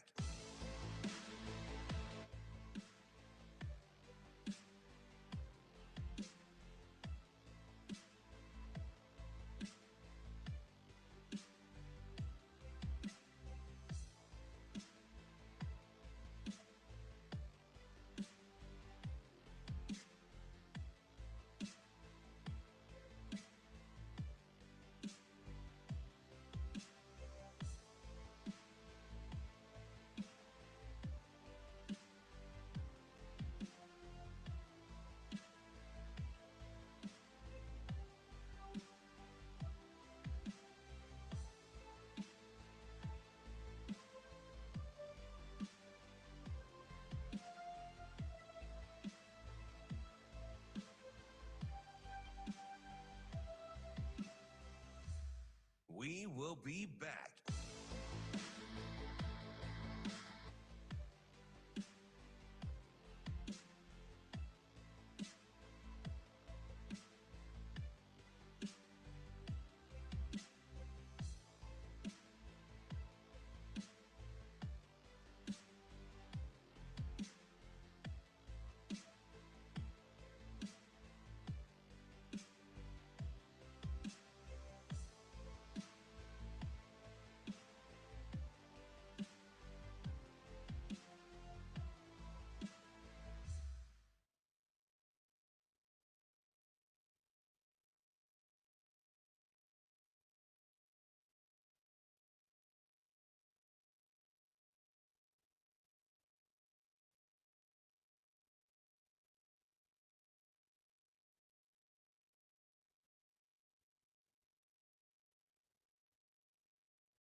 You're listening to Hurrdat Sports Radio. A lot of times, all of us, we forget about the concept of development. Coaches, we forget about it. As parents, we forget about it. Players sometimes forget about it. John's proven that. Like, if you just show up every day, no one can give you confidence. You have to develop. You have to work your technique over and over and over again. You have to suffer some hard moments, and then the time comes and you're ready. Hopefully you've developed enough that you can make the plays. And so he had a great week this week. You know what? He might go out and he might make one, he might miss one, but we know what he can do. And so full trust on our end, moving forward. We are back here on Hurrdat Sports Radio, AM 590, ESPN Omaha, ESPN Tri-Cities. That's DB. I'm Ravi Lulla. We're live on Twitter, Facebook, YouTube. We've had some lovely friends come out and join us here at Hurrdat Sports Bar and Grill this morning so that we can get ready for a little football game tomorrow. Yeah. So and some football games tonight. Yeah. Well, that's my first. That's what you're my first priority. First and foremost concerned about. But Kent hit me with these. Like, thanks, DB. No. I had myself convinced we were set to roll UCLA after that interview with Tim. I'm convinced it's now a 50-50 game. I don't think it's a – so UCLA is weird. I don't think it's 50-50. I do think they're better than people think. That part is true. I don't know if it's good enough to win, but UCLA is good in some areas. Yeah. That could give Nebraska fits. They're good at the nose. They're good at the linebacker spot, and I think you're going to like their safeties. They're physical. So, but they're also the same team that gives up 55% of third down conversions, which is last in the country. Absolutely not but it's weird because they only give up like 3.8 per rush. Yeah. So they're hard to run the ball on, but people don't run the ball enough on them. I don't know if it's because they're like, there's plays to be made outside the numbers, so let's throw Maybe it. you get enamored with like, I can just make hay over here. So it's just weird, and I do think Indiana is an outlier because Indiana is so similar with their run-pass looks that their EPA is always going to be off because they're versatile. Yeah. And they read everything. I say they're a little unpredictable too. So it's like you may get a 1st and 10, and they may RPO you, and you're thinking, oh, shoot, this is a rundown. Well, you may give them a pass look, so they throw it. Yeah. So their EPA, their variance is going to be pretty high. Because I try to throw them out. Yeah. That's how they were getting Nebraska. Because they don't really care what they do. They're just going to do the opposite of what you – they're just going to do what you give them. Yep. Yeah. And that's how that offense is built. 100%. Right? Yeah. Remember I told you, inside run threat, perimeter conflict, vertical threat. Yep. That's the whole core of what they do. I got a question in Nebraska City yesterday I thought was really, really interesting. And a guy asked me, he said, he said, okay, I'm kind of over the quick screen game or whatever. He said, why doesn't Nebraska work kind of more one-on-one or the slant concepts? And I said, which is what Schaefer brought up, the in-breaking routes. So that's a great question, but offensive play design, especially in the passing game, is usually based on concepts. Sure. It's typically not predicated on winning one-on-one, right? Because even in the NFL, it's where they can take advantage of matchups. They still move guys around. Yeah, you're still trying to scheme a guy open. Right.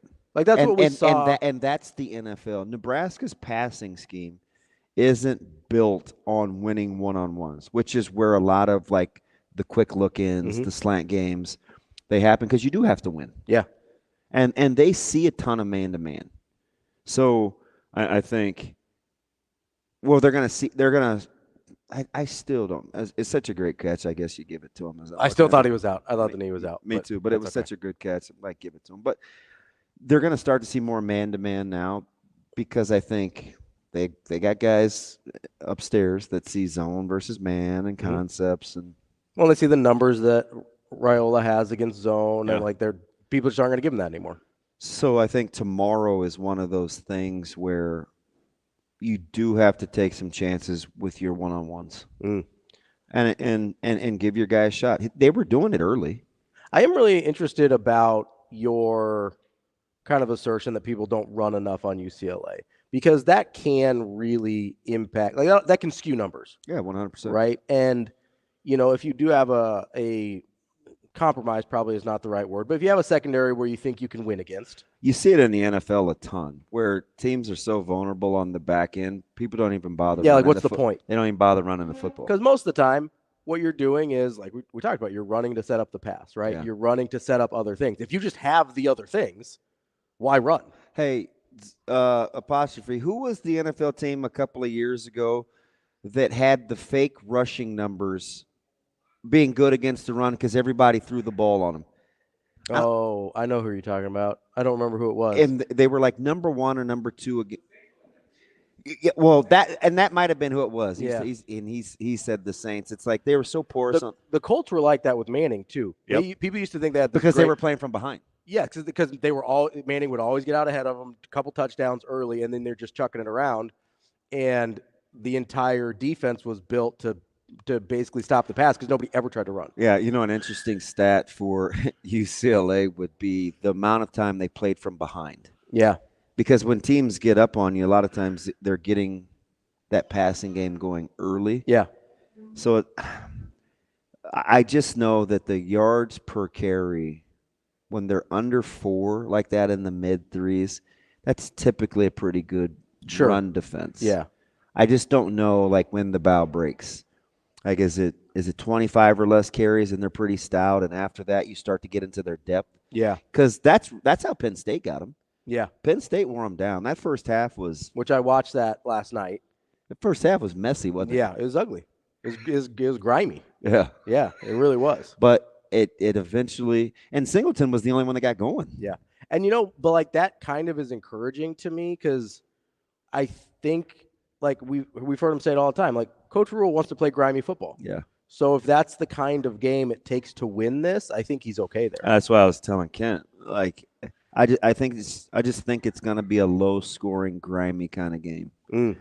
I think 20 I could easily see – 23 points will win that thing. Yeah, I think so. So I'm not saying Nebraska can't score more than 23 points, but I think if UCLA wins, it's got to be 23 or less. I could see a world in which 17 wins that thing. I think so too. I could very much see and people aren't going to like this because we thought the world was ending when this game happened. I could very much see a Penn State style game, or not a Purdue style game, a Nebraska-Purdue style game where Nebraska's kind of grinding it out. The dam breaks late for UCLA. Obviously, Nebraska scored 3 offensive touchdowns in that game, right? So that's what you're talking about, right? That 17 to 23 range. Yeah, the difference, though, I think I kind of like the premise. I think the difference now between where Nebraska was against Purdue and where Nebraska is against UCLA, especially back home, is I think sequentially they'll think about play calling different now that they have confidence in kicking field goals. Sure, 100%. Right. Yeah, so you're talking about you may get a little more early than you did against Purdue. If I'm Nebraska tomorrow, and this goes against everything I typically believe, but I like winning more than I like being right, is I'd probably throw the ball on early downs more against UCLA. Yeah. I mean, you got to take what's there, right? Like if that's where they're most vulnerable. Yeah. I would probably I just want to loosen those safeties up. Yeah. Make it easier on your run game. And I think working backwards, like I said yesterday, pitching backwards would work. Yeah, I think it's going to be really interesting, and I think we'll find out early what how Nebraska feels, because I agree. Like, just on the matchup and what you think, I think Nebraska throwing the ball early makes the most sense. But maybe, like, there's a part of me that just thinks they may say, hey, we're going to try and break you. We'll throw it later. Yeah. We'll figure it out later. And our inbox, finishing drive rate is a huge key on both sides. Nebraska is 11th at crossing the 40, but NU is 116th at points per trip. Crossing the 40, bad. Flip side, UCLA's defense is 132nd in allowing teams to cross the 40 and 115th at points per trip. Is that severe? I don't know who it was. It's anonymous. So I was a finishing drive rate. I immediately assumed severe. But along those lines, it's what I'm talking about. And I want to go back to something that Blake said earlier in the week. Nebraska's still continuing to get trips into the red zone, although the points it's coming down per trip is coming down. At some point, you think the dam breaks. You would think. Now the variable is elevating competition. Yes. There also right? It's getting tougher. And kicker is a big variable as well. Yeah. Want to announce our winner of the tickets is John Livingston. That is our winner. Your guy. For 4. Our Johnny Pig, our guy. That's 4. And the guy that you said, is he kind of snarky? No, I've had dinner with him before. I know.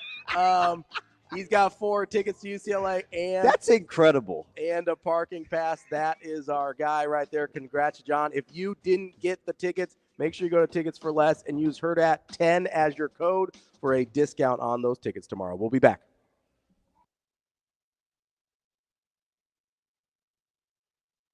We will be back.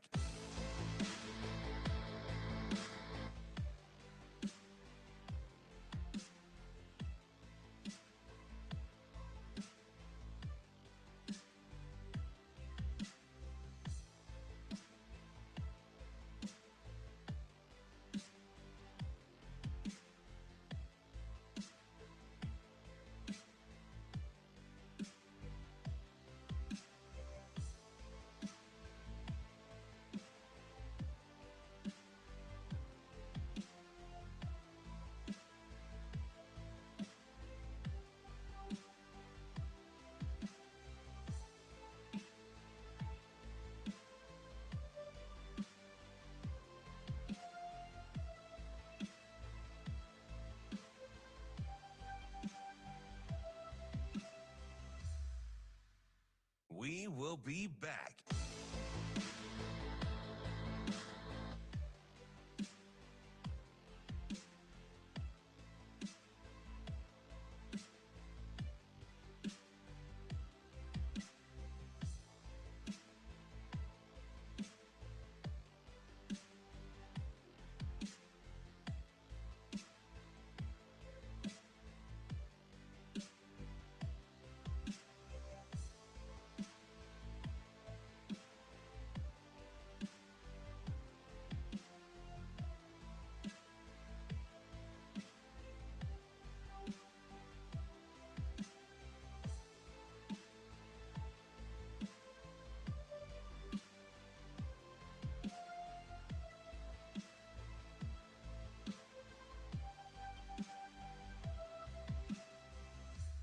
We will be back.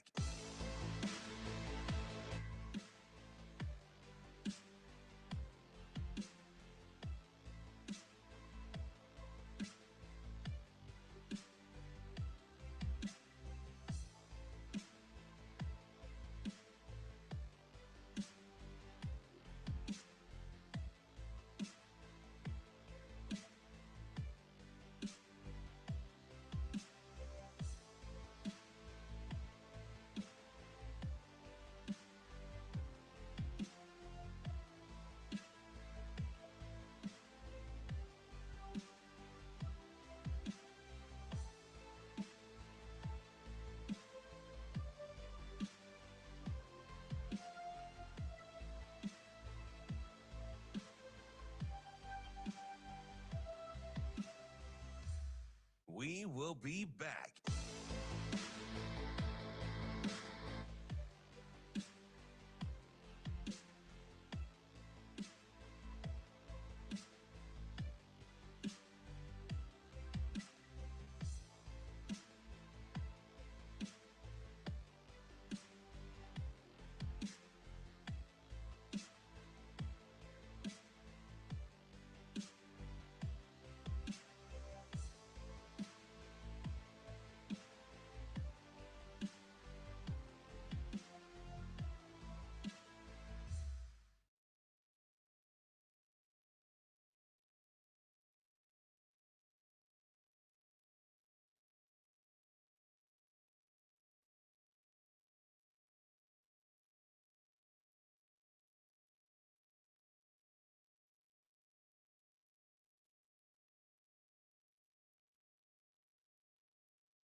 You're listening to Hurrdat Sports Radio.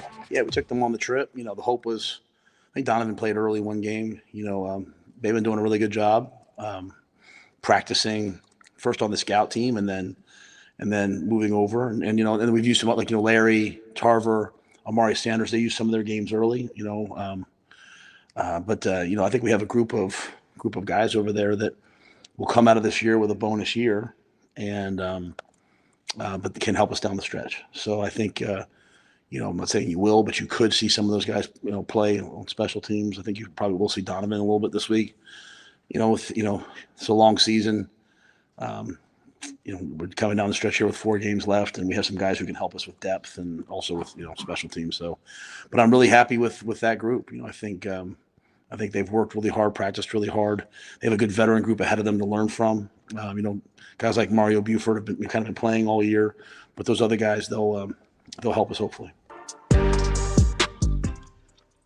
We're back here on Hurrdat Sports Radio, AM 590, ESPN Omaha, ESPN Tri-Cities. That's DBM Ravi Lulla. We just gave away 4 tickets from Tickets for Less to our guy, Johnny.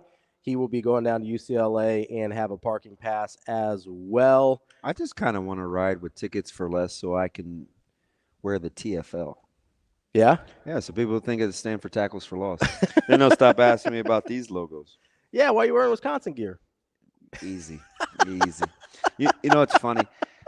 The cool thing and the stressful thing about this job is, number one, you're constantly critiqued like every day, right? Yeah. And as my man Jay Foreman would say, brother can't even go get his bread like at the grocery store.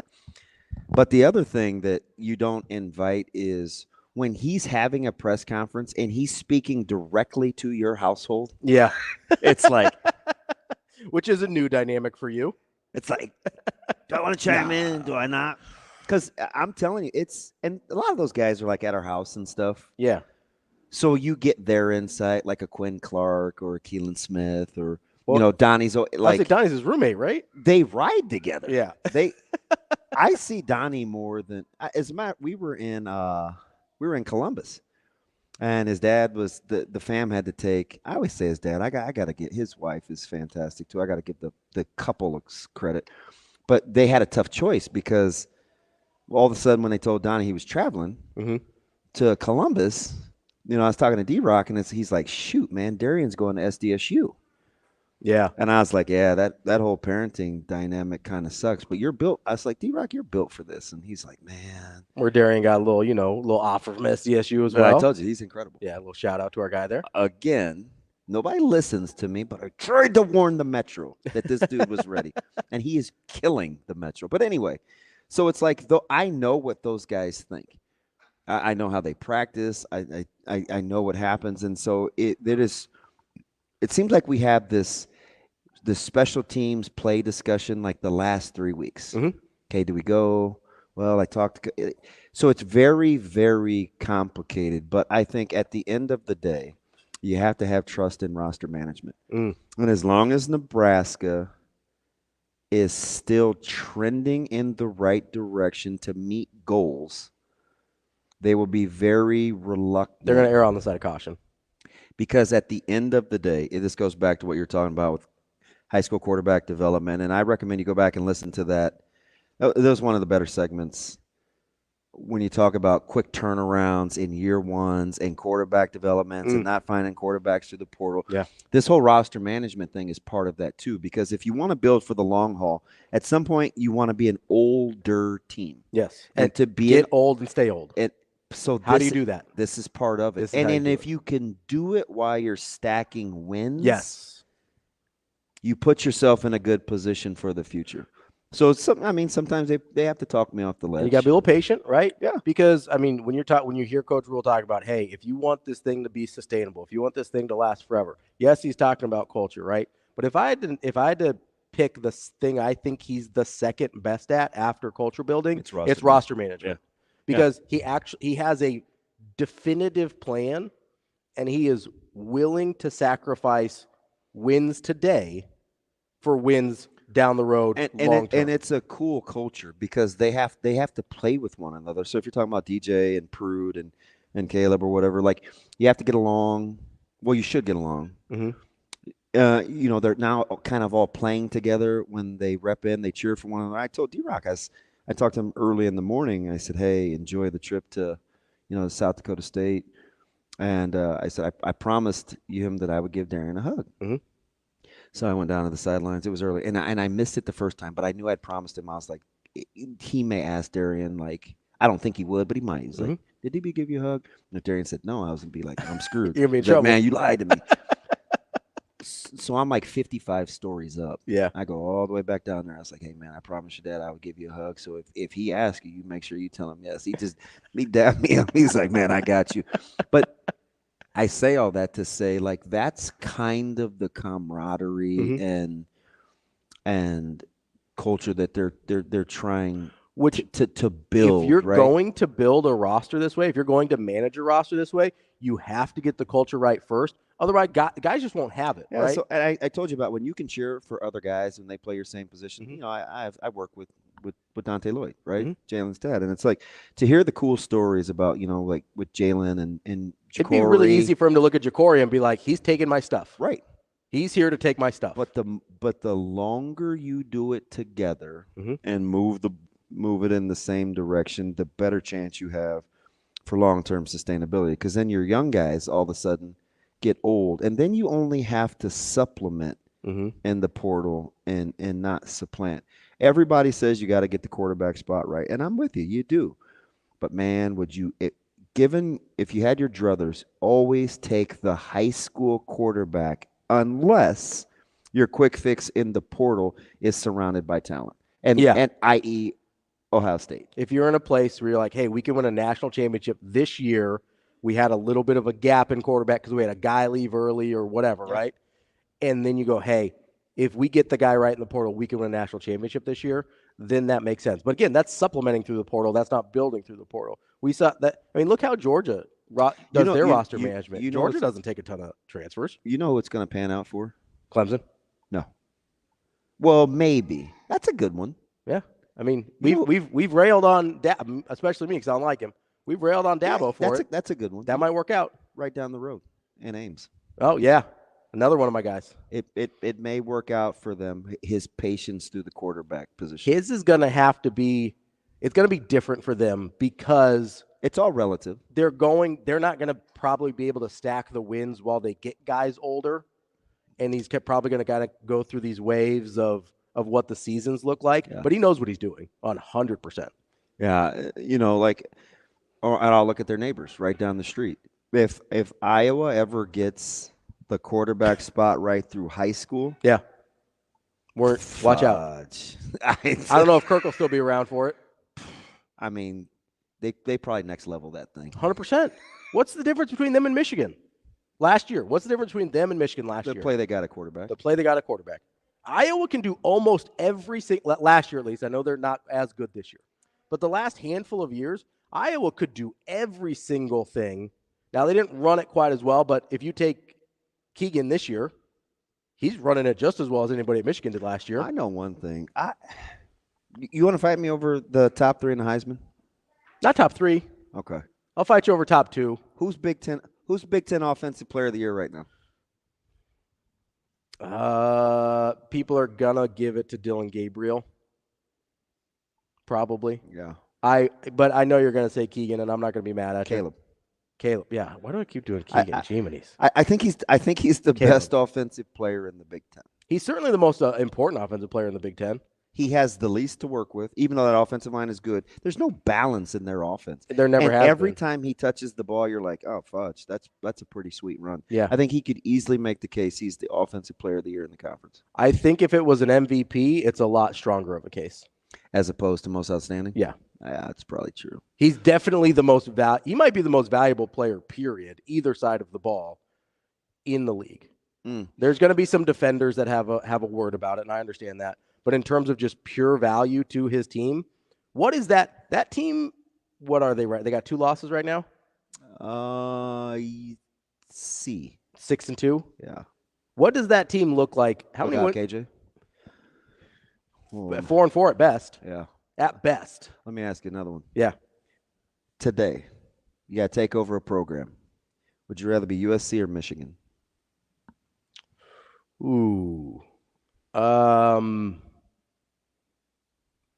I think it's easier to win at USC. Huh? Yeah. That's not true. I think it's easier to win at USC. Why? Because they haven't. I know. No, don't get me wrong. I know. I mean, Pete Carroll was a long time ago. It's also easier to win at Nebraska than at Iowa State, and we've seen the results there too. That's fair. I think USC is an easier job because I think people really underestimate the academic stringency of Michigan. Like, I think that's harder than people talk about. I think that's a more difficult job than people talk about. I think Michigan has to be a developmental program, but people look at it like it's an Ohio State. I don't know. So the problem with saying that is the expectation versus the reality are too far apart from the fan base to the admin. That's why I think Michigan's a harder job. Somebody's going to have that conversation out loud. That's why I think it's a harder job, because I can go to USC. I know everybody just expects me to get 5 stars and do whatever, and I've got access to talent in California. Now, the transition to the Big Ten does complicate that answer, because I do think that's a challenge for them to play a style of football that complements their league now. But you're seeing that in their second halves. I don't think that but I think the admin and the fan base and the coaching staff at Michigan are all on different pages of how you need to run that program. And the only reason Jim Harbaugh got away with it is because he was Jim Harbaugh. I think that's a harder job than people realize. I know you've been saying that. It is Midwest Stanford. I think SC's hard too, though. And people laugh at me. I think SC's harder than people say it is. It's supposed to be a lot of things, and it doesn't ever live up to it. I don't know if it's like people think it is. I think it's still easier than Michigan, but I don't think it's as easy as people think. And Pete Carroll was a long time ago. We got our guy Mike Sautter coming up next, talk a little high school state football playoffs. We will be back.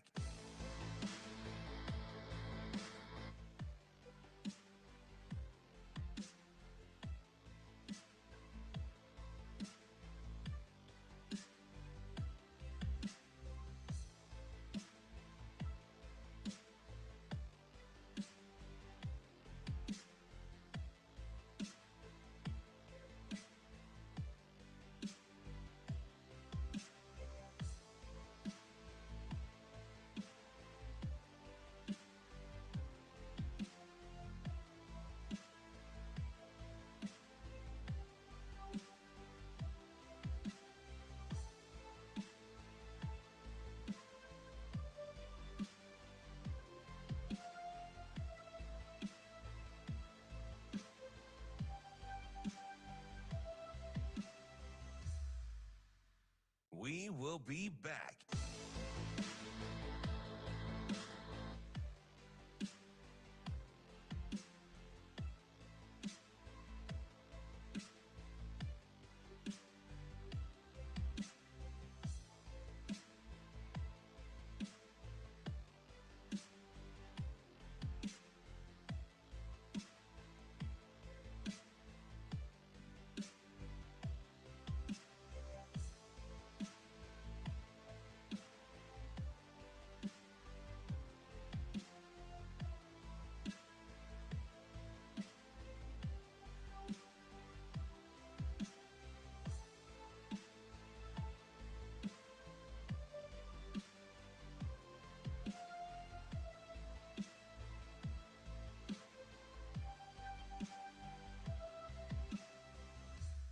We will be back.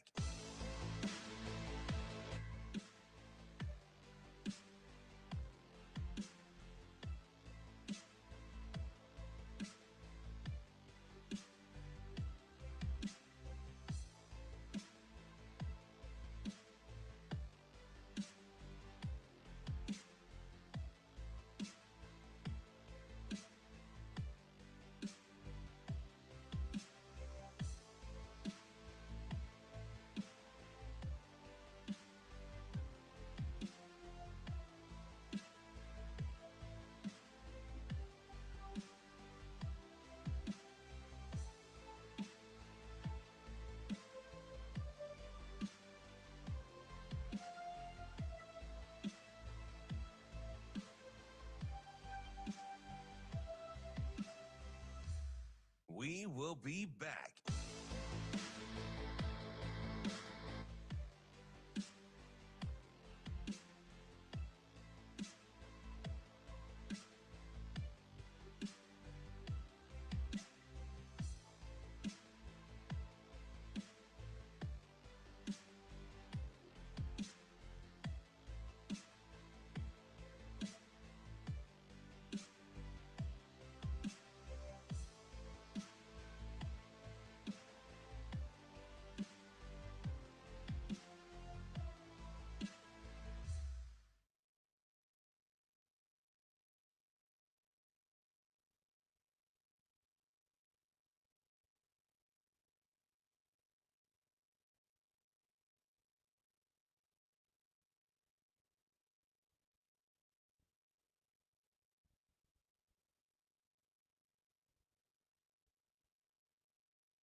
You're listening to Hurrdat Sports Radio. 4th and goal at the 1. Can they pay it off? Over the top? No! Ohio State's defense denies. What a play by the Bucks. When you're on the road in this environment with the noise and all the things that are happening, credit to the Ohio State fans. What a great environment. Back to the line of scrimmage. They turn, give it off to Henderson, and he slams up that field and did not get it. The black shirts had stuffed the 4th down play. The commentary around them is always pretty like, hey, this isn't good enough. They're in a culture where all they hear is like, this isn't good enough. And so how do you get them through that? You push them through it. Viola, hands extended. Ohio State showing pressure. They're coming. Back to throw as Dillon steps through the pressure. Going to take off and run. 50, 45. He's got a first down. 40, 35. Down to the 30, 25. Dillon stiff arms a Buckeye. Out of bounds at the 15-yard line. Dillon Raiola scrambling like we've not seen him do all year. Rumbles to the Buckeye 15. It's the first time. It's the first time since I've been here that I felt championship mindset in the locker room. John Holt, 2 for 2 in the first half, a 54-yarder to end the half. This was going to be a 47-yard try with the wind at his back. Snap down, kicks headed towards the uprights, and the kick is good. 3 for 3 for John Holt today on the road. I didn't have to be a cheerleader today. I didn't have to be like, come on, you can do this. They were like, get out of the way. And we've had moments like that. That was 60 minutes of that today.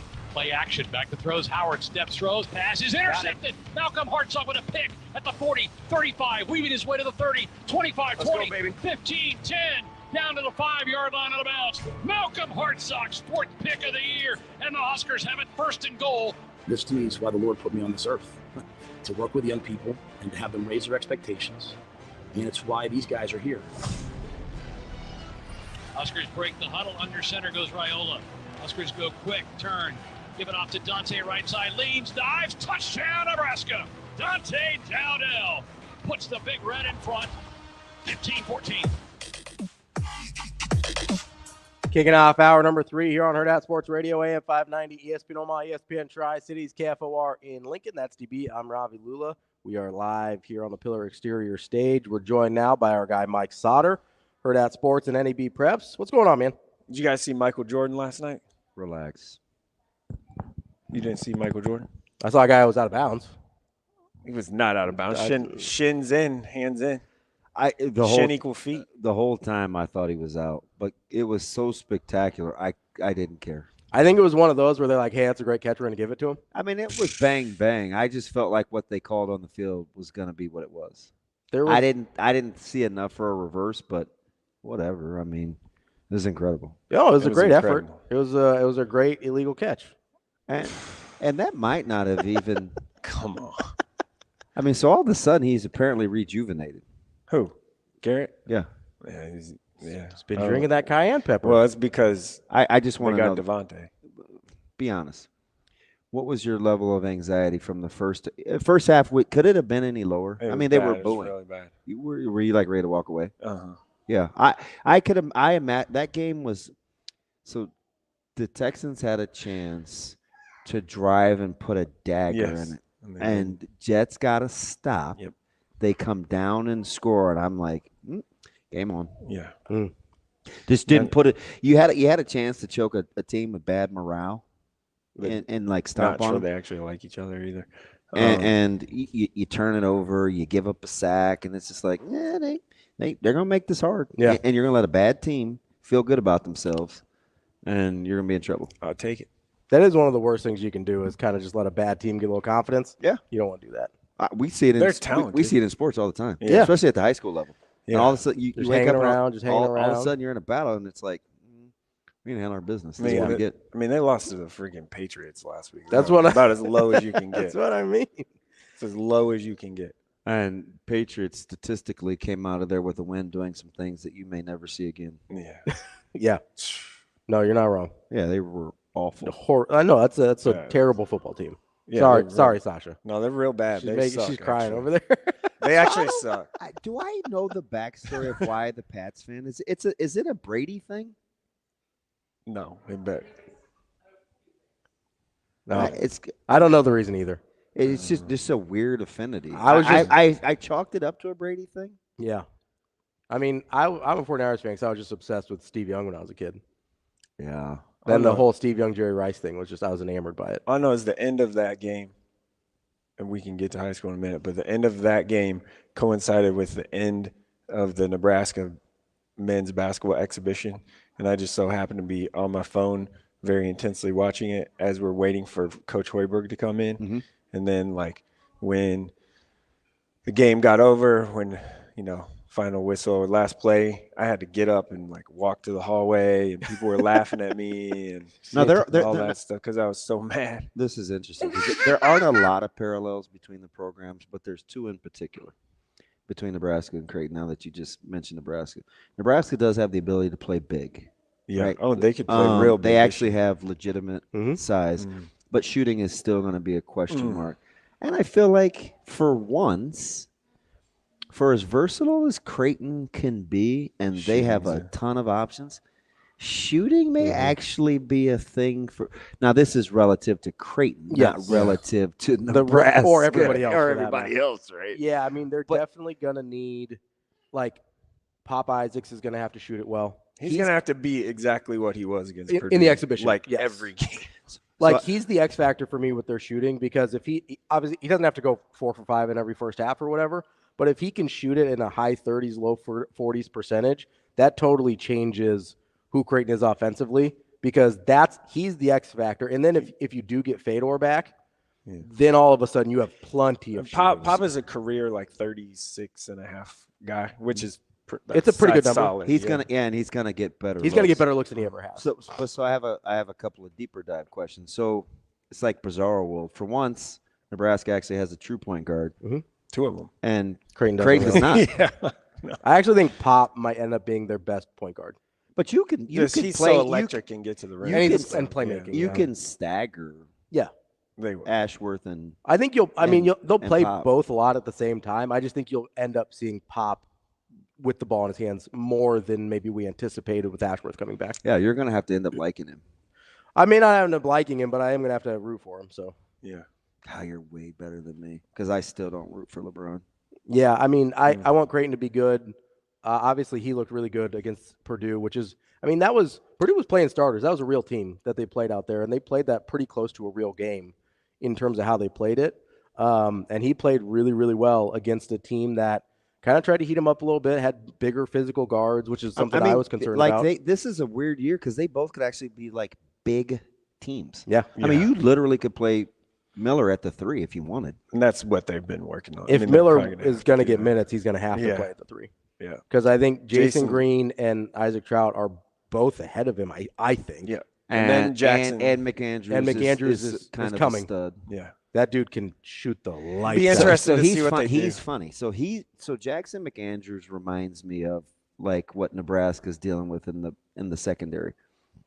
Oh, he definitely play him or definitely good enough to not and to help you win, to not redshirt. Right. But you better figure out if you're gonna find the meaningful minutes to justify it. Yes, 100%. It's gonna be tough because at his position, you've got guys that can play. You don't that's not a place. If you played 2 guard or a 3 even, it's a much easier So decision. watching him, and I know this is where I need to bring Micah on, because he's watched this dude 10,000 times in high school. I didn't realize.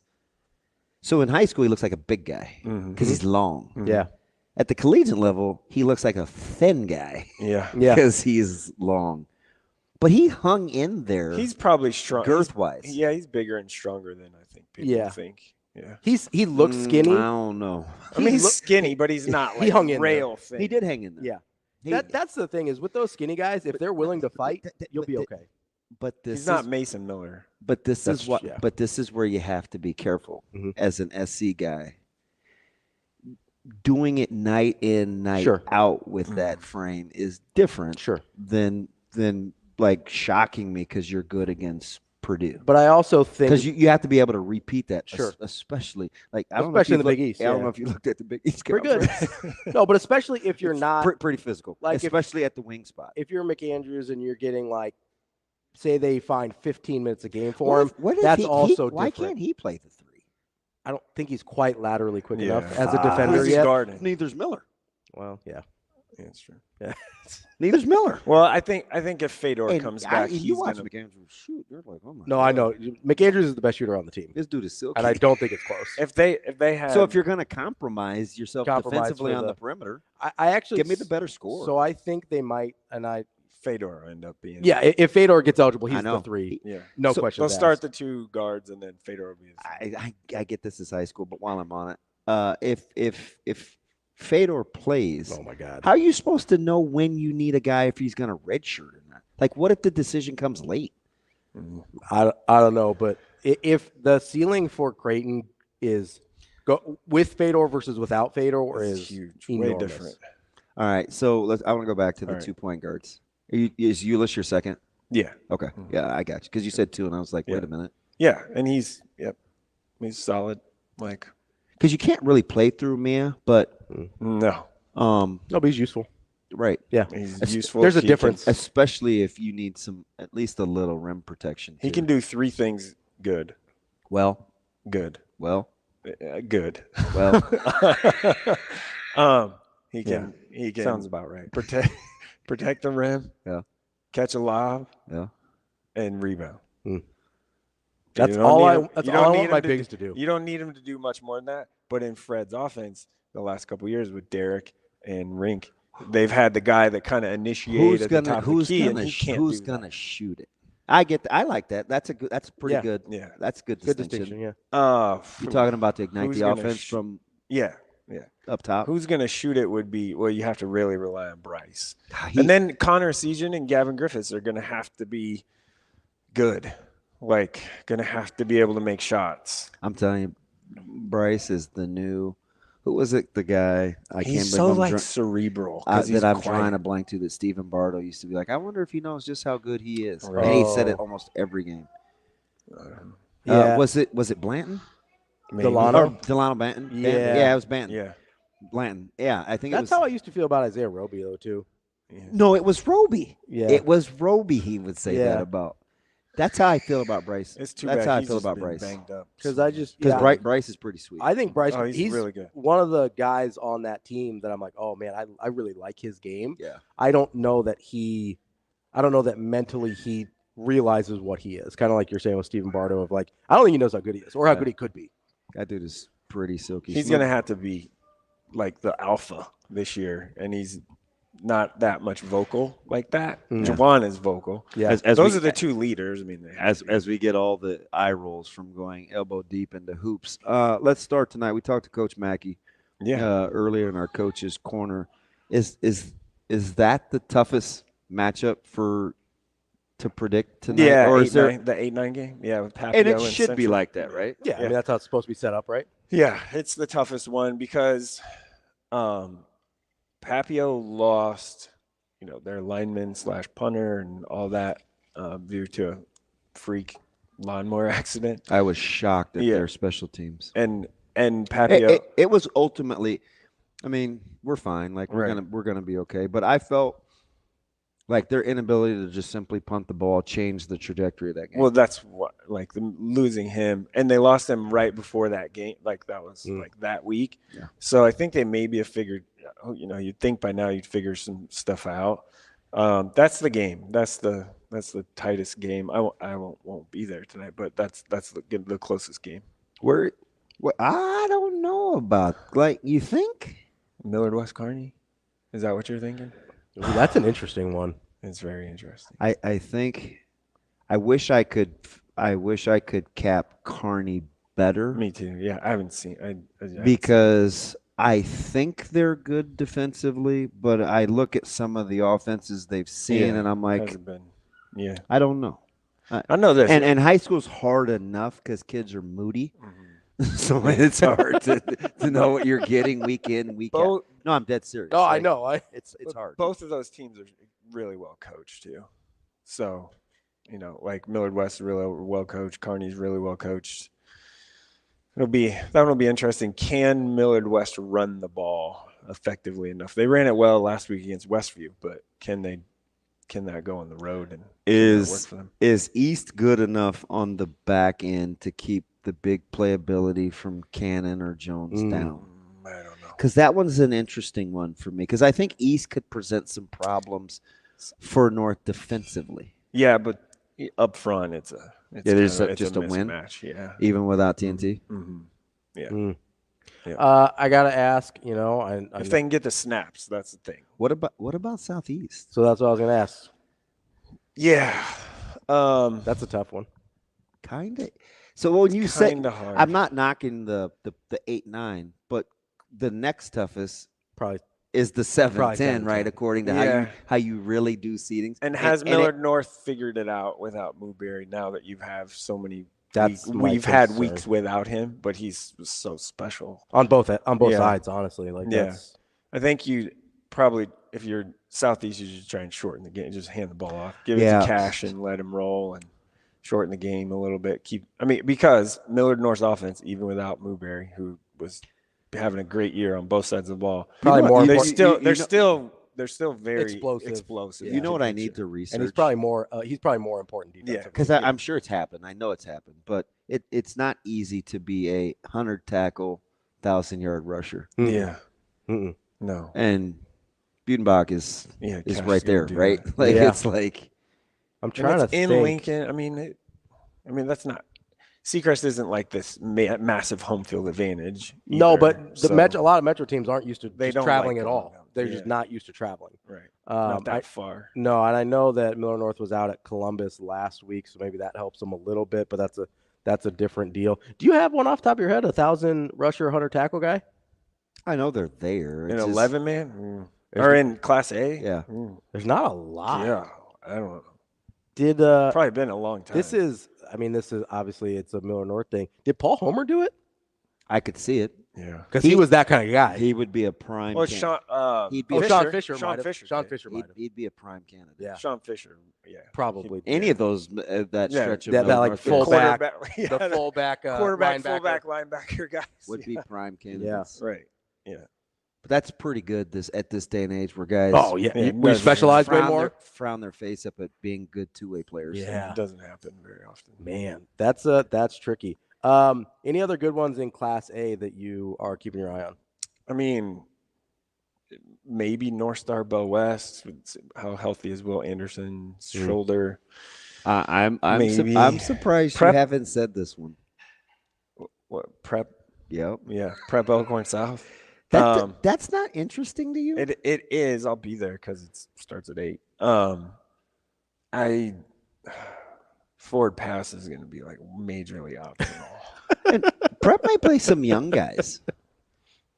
They kind of quiet. How many forward passes are completed in that game tonight? Total between both teams. Over under is. I will say 17.5 is the over under. God, I was going to say 15. That's a great number. It isn't going to be a lot. 17 and a and half. Most of them are going to be within 5 yards of the line of scrimmage. I would. Don't tell Nebraska football fans that. My gut says take the under, having played both of them. Elkhorn South. What number did you give him? 17 and a half. Oh, yeah, under. I'm taking the under. Well, that's 9 apiece. There's a lot of quick pass, wide receiver screen stuff. Elkhorn South does that quick game passing stuff. That is a good number. I'm taking the under, though. It's a good number. It'll be a quick game. You would have had me pondering more at 15.5. I kind of think this and is Succo's back. I think for Elkhorn South, so that changes that. I'm going to tell you something about Succo. As much as I love him, shaking his and I told him before the game and after the game, I said, "Hey man, watching you is an absolute treat." Yeah. I could not believe how thin he looked, not being able to kind of eat and lift the way he did not look like. And he was a super cool kid. Oh, yeah. Like you could just, I'm like, God, I think I could really like you. Yeah. But he was a lot smaller. So just because that's just what happens with what he had wrong with him. He just sustenance, right, in training. Yeah. So I wonder how he's recovered physically from getting back to being able to lift and eat the way he wants and move around. Their two linebackers at South are good, and they're going to have probably a big game tonight, I would think. Well, they'll have opportunities because they're Geezer's stud. Yeah, he's a good player. He's a good player. But Prep has kind of quietly tried to expand their RPO triple game. Is pretty. If they stayed with it more, it's pretty good. Because anytime you can run like Costello can, and you have a viable run option, and you can get it out on the RPO, it's not my team, so I don't care. But I know if it were me, I know it gives me. I know it gives praise on Prep. I know it would give me a headache. Yeah. It's hard, 100%. Because you're controlling my outside. You're controlling my adjustments. And Ruby can run enough. I wonder. Speaking of that, he's pretty good yards after contact too. That's probably something with Shanahan too. Is Shanahan's good. If you let those guys break tackles, you're gonna pay the price. Yeah. And I wonder if you could. I haven't seen. I guess I've seen prep play a couple times, but I haven't seen like Walker. They have him playing in the slot. I wonder if you could do some Jimmy. I wonder if you could do some kind of strong son of a gun. Some kind of like run an option, like a triple option. He's that sneaky play with a slot guy. They did that to us, and they would have some success. Then they'd have a negative play, so then they would get away from it. But he's tough on the perimeter. You get him out in space. He's kind of bottom heavy, so he's hard to get to the ground. Costello's a handful, and Ruby's a good runner. But like pass catching is an issue for them. Yeah, Like just the ability to go get vertical. And I like the deuce at Elkhorn South. So maybe their ability for Riggs to throw it to him vertically. They'll take shots. They do take shots. They will take the shots. Yeah, their boot game is pretty good. Yeah. When they get him on the perimeter, I love the boot game. We have to pay attention to it. Yeah. But I think for them, it's you just got to not know when it's coming, because if you don't, it's hard. Yeah. Mike, we've got a couple minutes left in this segment. In terms of these smaller classes, any matchups? Lower classes, people would prefer. See, I've said lower before, and I get in trouble because they're not lower. I think smaller. Because they're literally just smaller don't schools. Don't say lower. They're just smaller schools. It's smaller. Smaller. Don't try and get me in trouble with the 8-man crew again, man. Yeah, don't do that. Smaller classes. That's all I said. They will yell at you, too. They are smaller. I can't do anything about that. Smaller in size. Yeah. Not in heart, though. B is the most intriguing as far as the bracket's concerned. And just because I think I apologize, too. I said Costello. It's Caniglio, which I know very well. Yeah. I'm just – why didn't you stop me? A lot of names. Why didn't you stop me? I didn't catch it real time. Man. I didn't catch it real time. I called him Keegan Johnson like 3 times this morning. So here's the funny thing. He plays at K-State. If I didn't know the guys, I would never use their names. Yeah. Typically, I just do use numbers. Yeah. That's how coaches watch film. It's just like, I like 12. Well, look at our scouting report. It's all numbers. Yeah. Right. Well, look at you. I mean, Bobby Bowden. Throw that up there for the camera, then. What are you doing?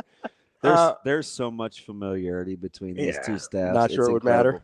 Yeah, no. B is the most open, if you will, as far as brackets concerned, in my opinion. You have Bennington, Scott, who else? Bennington, Scott. Oh, Seward. Elkhorn North, Seward. Yeah. And Scott's Bluff is dangerous. They're dangerous. I can't believe you They called. might run for 300 tonight or something. You called your shot with Wahoo being the 3. Listen, yeah. And Wahoo has, of their 9 games, 8 of them have been running clock. And the one that wasn't was against Ashland Greenwood, who's the number 2 team. And they beat their head. And they beat them 28-14. Yeah. Makes a ton of sense to me. I'm telling you, Wahoo Bennington would be a great game. I got to ask you about Booth when we come back. We'll come back. That's Mike Sautter. That's DB. We'll be back. More Hurrdat Sports Radio coming up next. We will be back.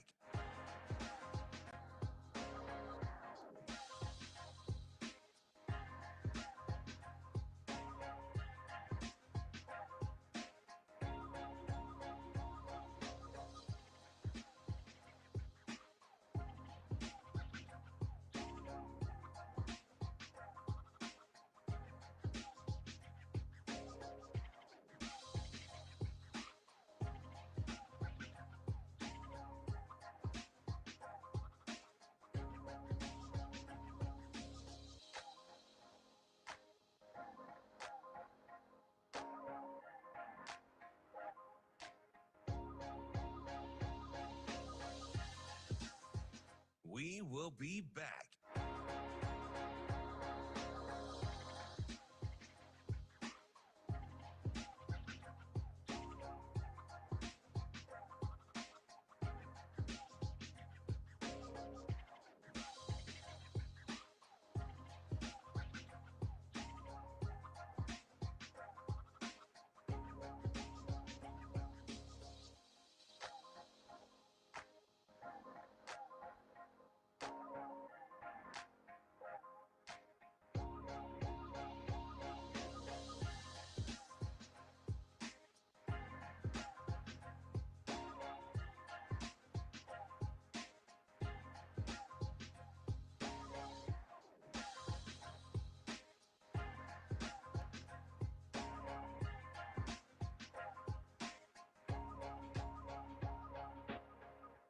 We will be back.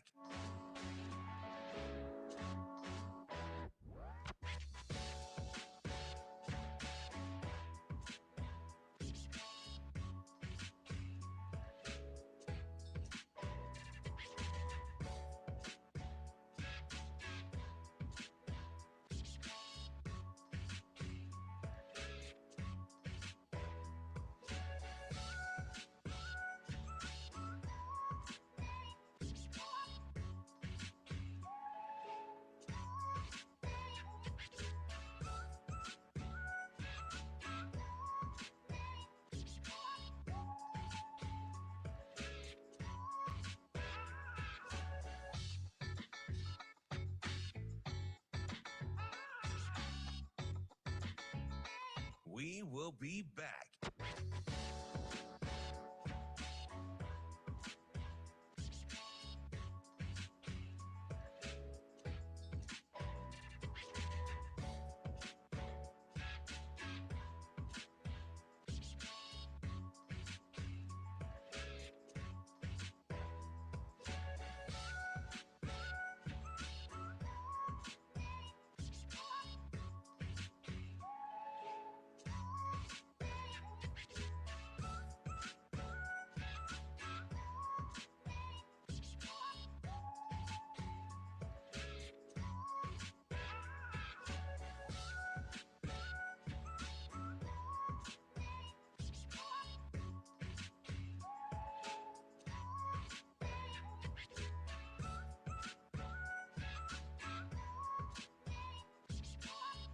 We will be back.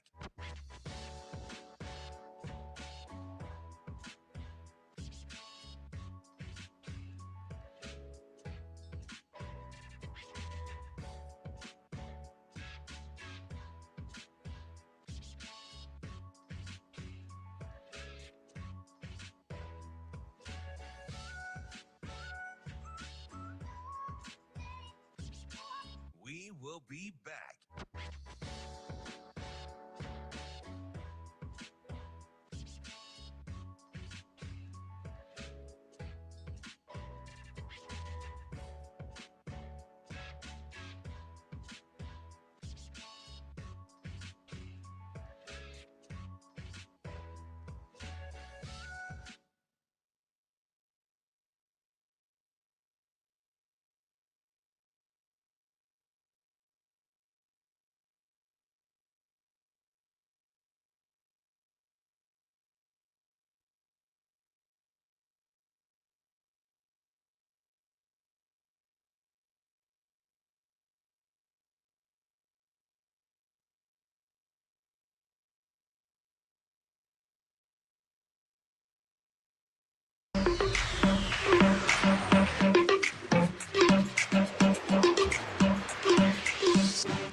You're listening to Hurrdat Sports Radio.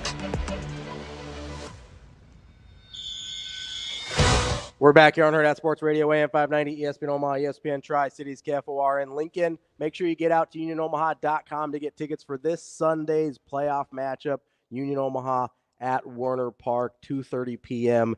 It is playoff time. They've won the regular season. Go watch Union Omaha try and win the playoff tournament as well. Get to UnionOmaha.com for tickets. DB, you had a Connor Booth question. I do. Playoffs. So, I mean, the gaudy numbers, right? Almost Right. 14 per, the ridiculous numbers. He's going to broach over 6,000 yards, the amount of touchdowns. That's a lot of carries. The YPCs have been amazing. Do you when you watch him and you pit it against, because you saw him live early against Catholic. Yeah. Do you pit it again? Like, how do you separate not apologizing for the schedule versus knowing he's really good? Because it seems like his running style will translate. It's hard because doesn't it? Or is that too much? Yeah, he's low to the ground. I just would like to see him. I mean, get is he a outside more explosive Liebentritt? Something like that. Yeah, that's interesting. I think he moves to. I was gonna bring that up. That's a good question or a good point. I think he's a fullback. He has the frame for it. Yeah, he's a thick kid. He's thick and low. Like he's low. Can He's be thick. low to the ground like that. He's fast. Yeah. A more explosive Liebentritt is actually really intriguing. His athletic number, his numbers. I know that's what I'm stuff is saying. Like very I think good. we sleep that he's pretty athletic. He's athletic. There's no sneaky to it. Yeah. I mean, he's got 2,400 yards rushing and 184 carries, which is kind of up there. But it's still over 10 per. It's almost 13. 14. It's 13.1. I've watched him all year. I know, it's 13.1. Yeah, like that's a Bristol. I know it's a lot of carries, but he does have a lot of carries. It's not a lot of carries, really.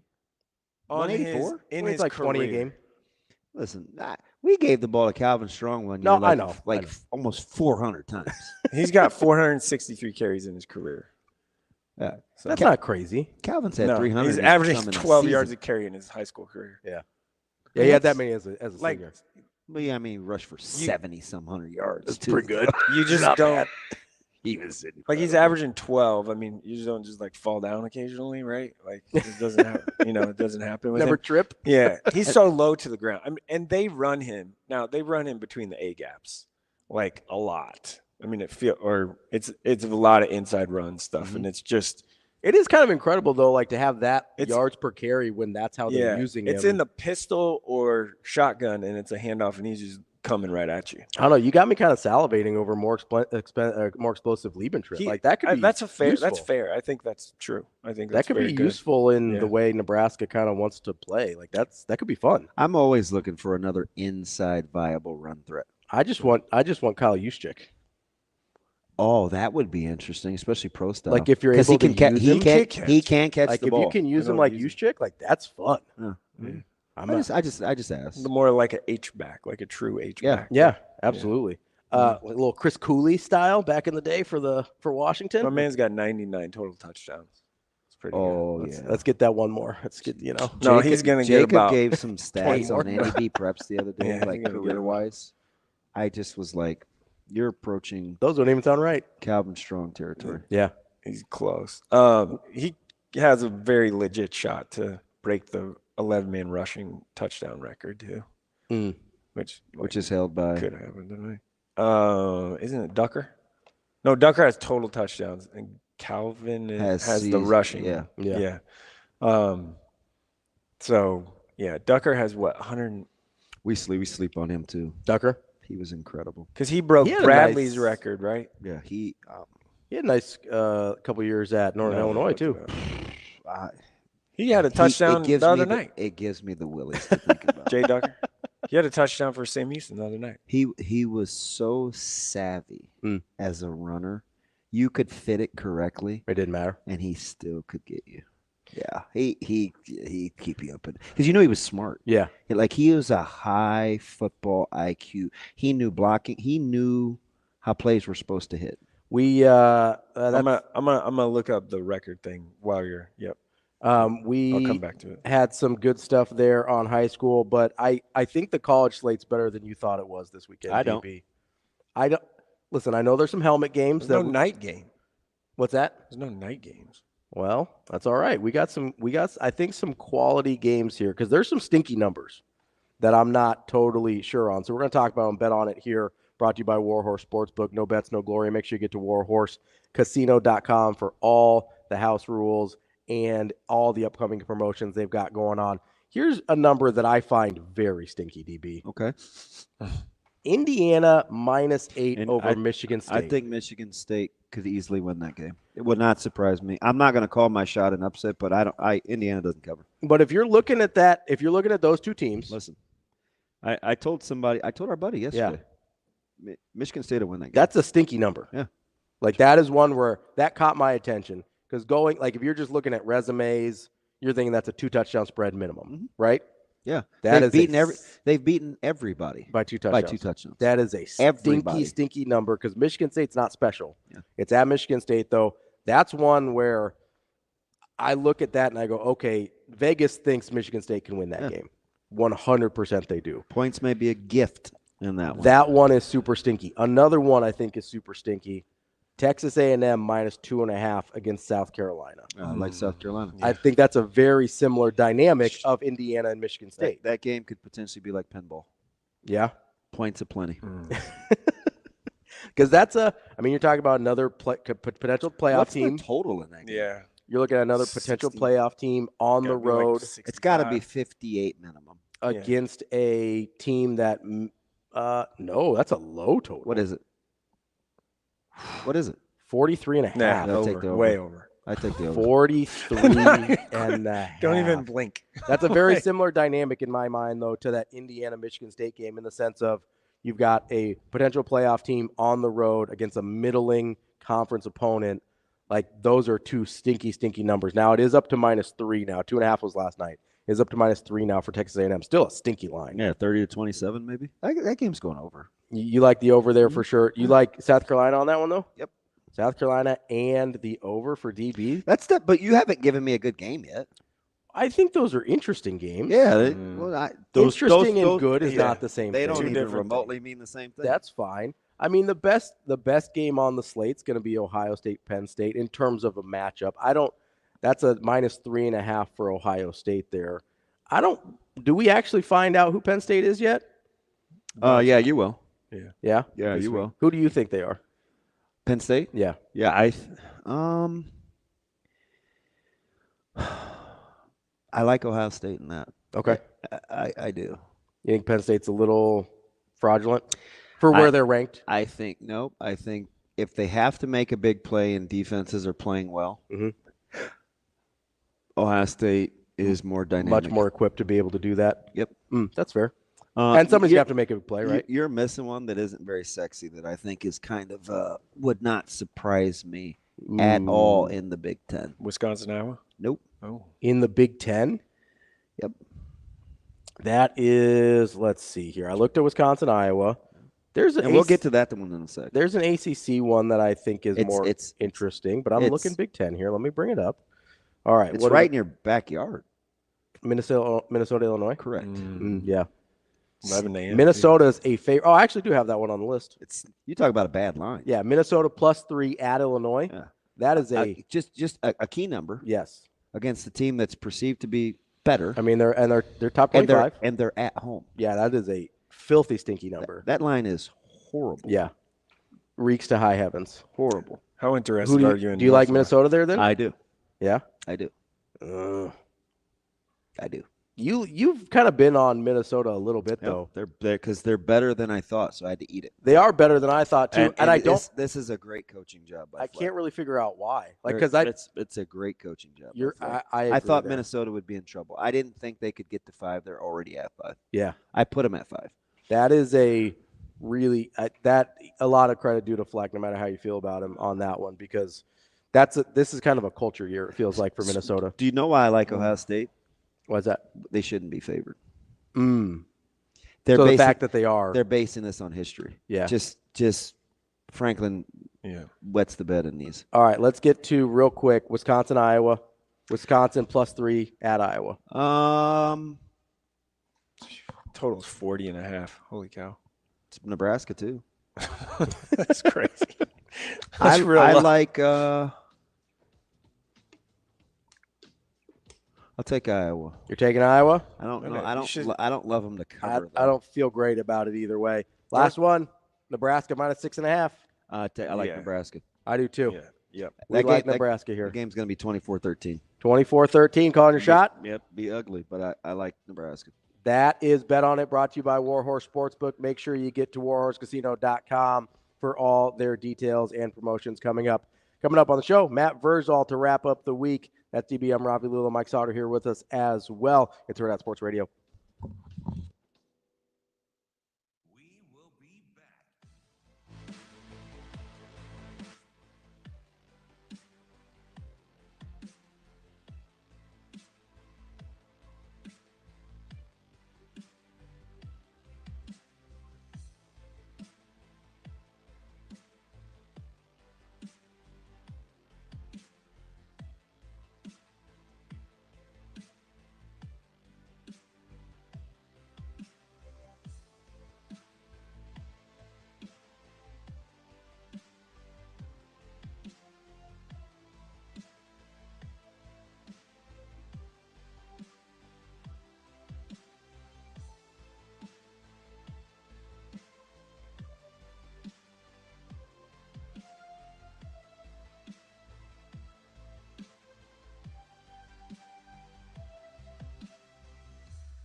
will be back.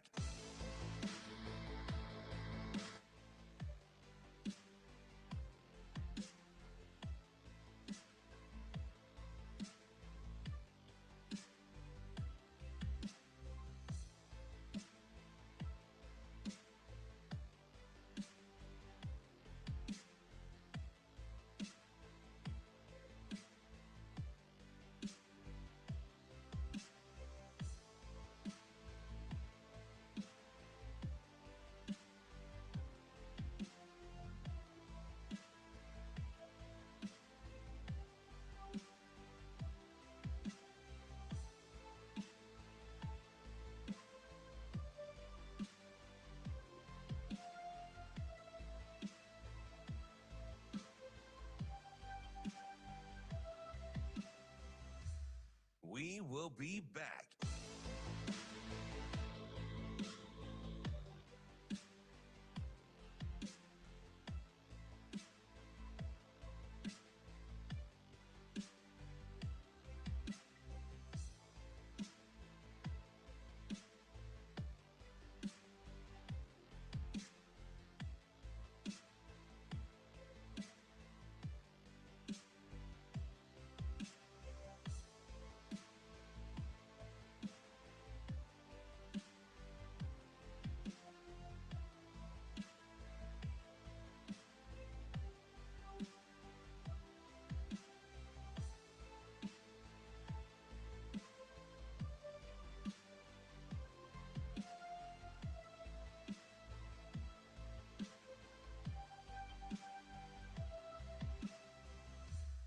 We will be back.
You're listening to Hurrdat Sports Radio.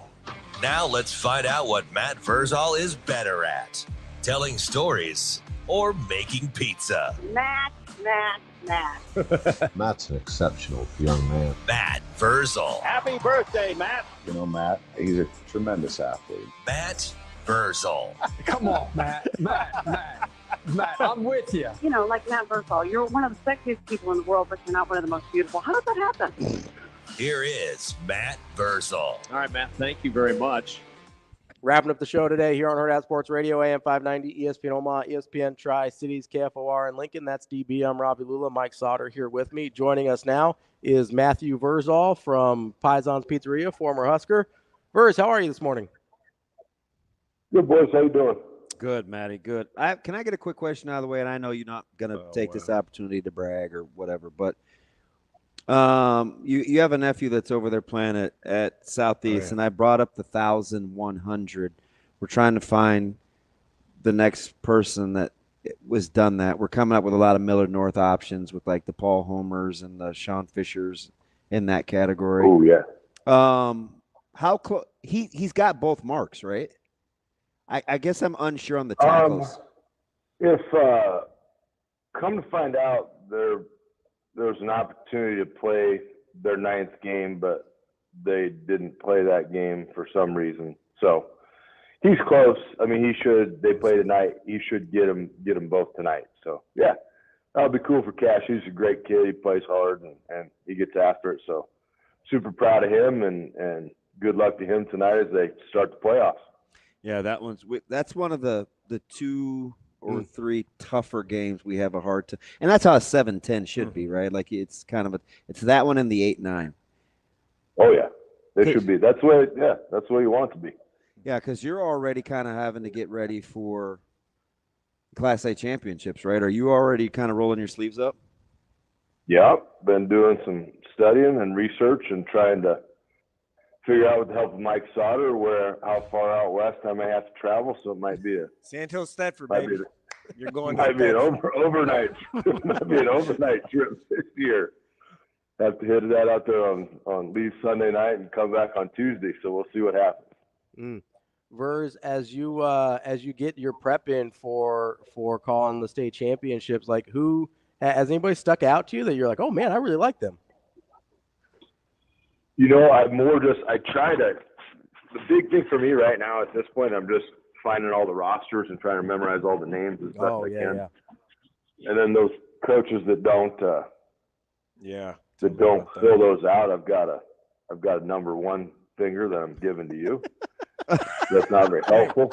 Hey, coaches don't do it because why would they put their player stats out there to give a competitive advantage to their opponent? It is such a novel thing, too, because I called the Class A game last year, and I was expecting, a high-powered outfit like Omaha IMG Academy to have, like, actual names of the children playing in the game, but they just copied the thing from the school registry and just put the birth names in there. So I was calling some kids by the wrong names. So that was awesome. Yeah, and super excited about that. One of Scott's best players didn't transfer from Millard South this year either. So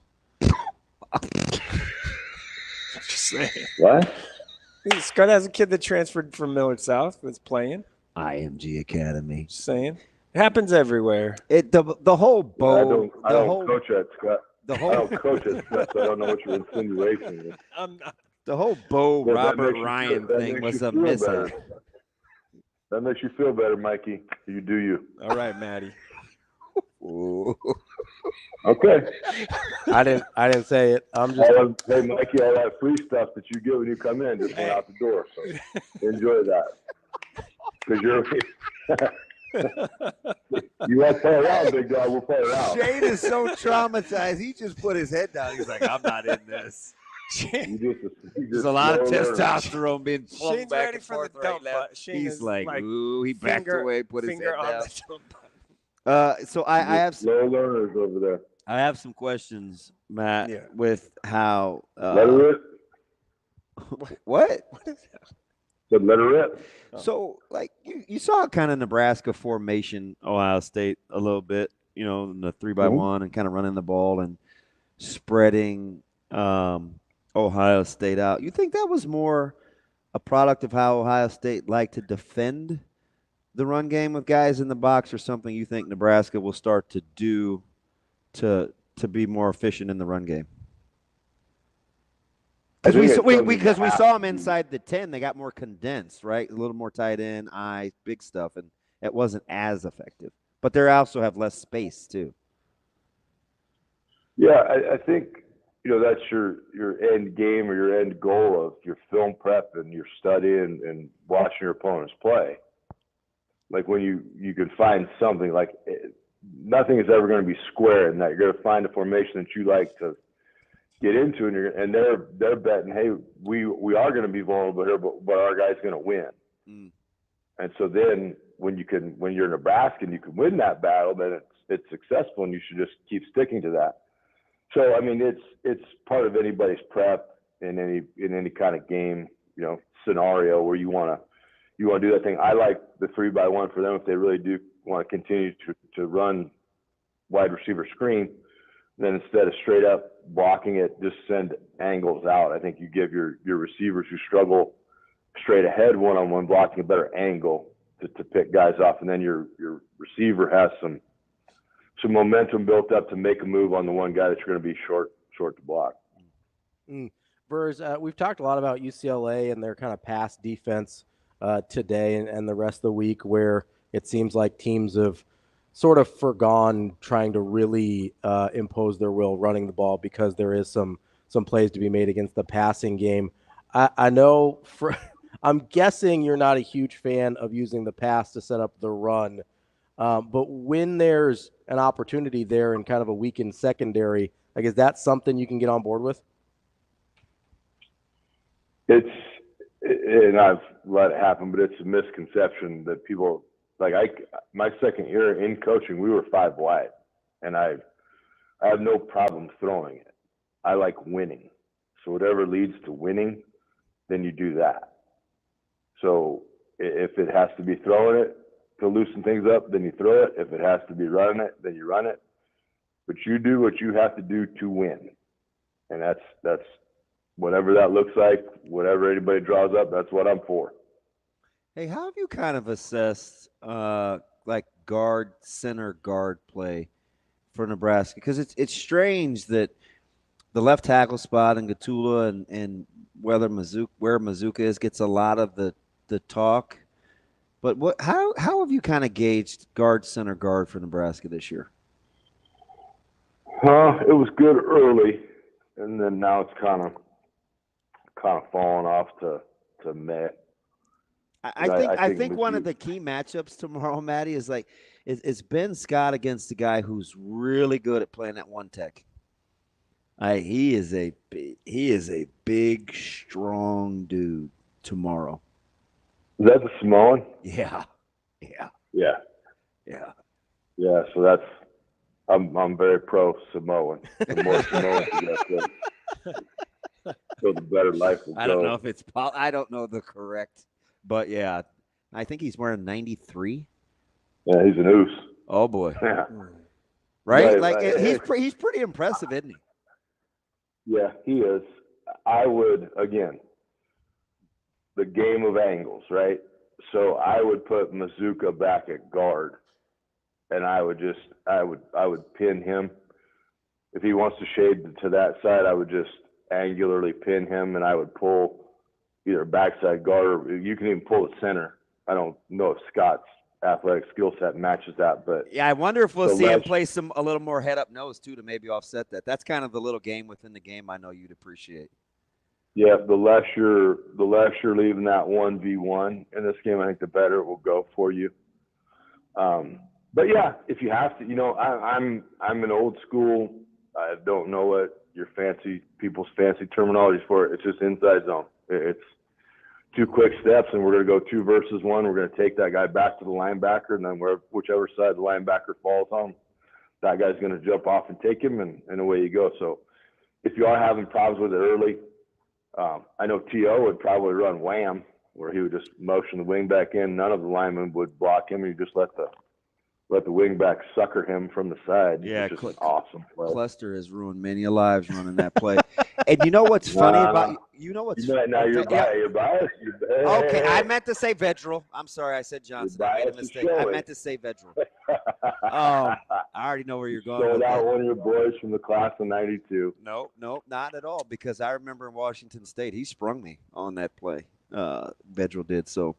But let me go back to something, because I think the fact that Nebraska had wham used against them in the last 2 weeks may put that in their arsenal for this week, right? If imitation is the best form of flattery.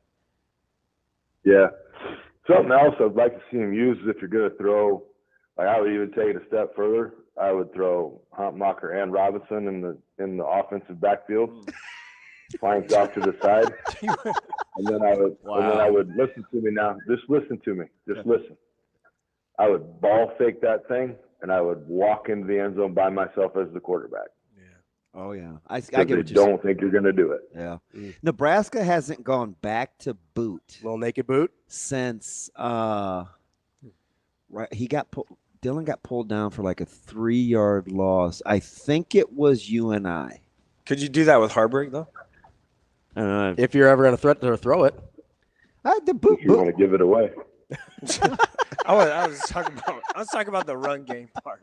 I'm talking about the run game too. If you want to give away, you're going to run the quarterback. Well, yeah. Matty, you've been a treat, man. I hope to see you soon. You coming over? I don't know. Wow. I have to do some stuff with Shane, but I hope to be efficient. Ooh, gotta get betting bites in? Kinda, yeah. Yeah. Kinda. Yeah. He's like embarrassed by it. Verz, appreciate the time. As always, we'll talk to you next week. Thanks, Verz. See you boys. Bring your wallet, Mikey. Oh, man. That's the show for the week. That's Okay, CBM Maddie. Ravi Lulla. We'll be back on Monday. See you. Have a good day. Love you.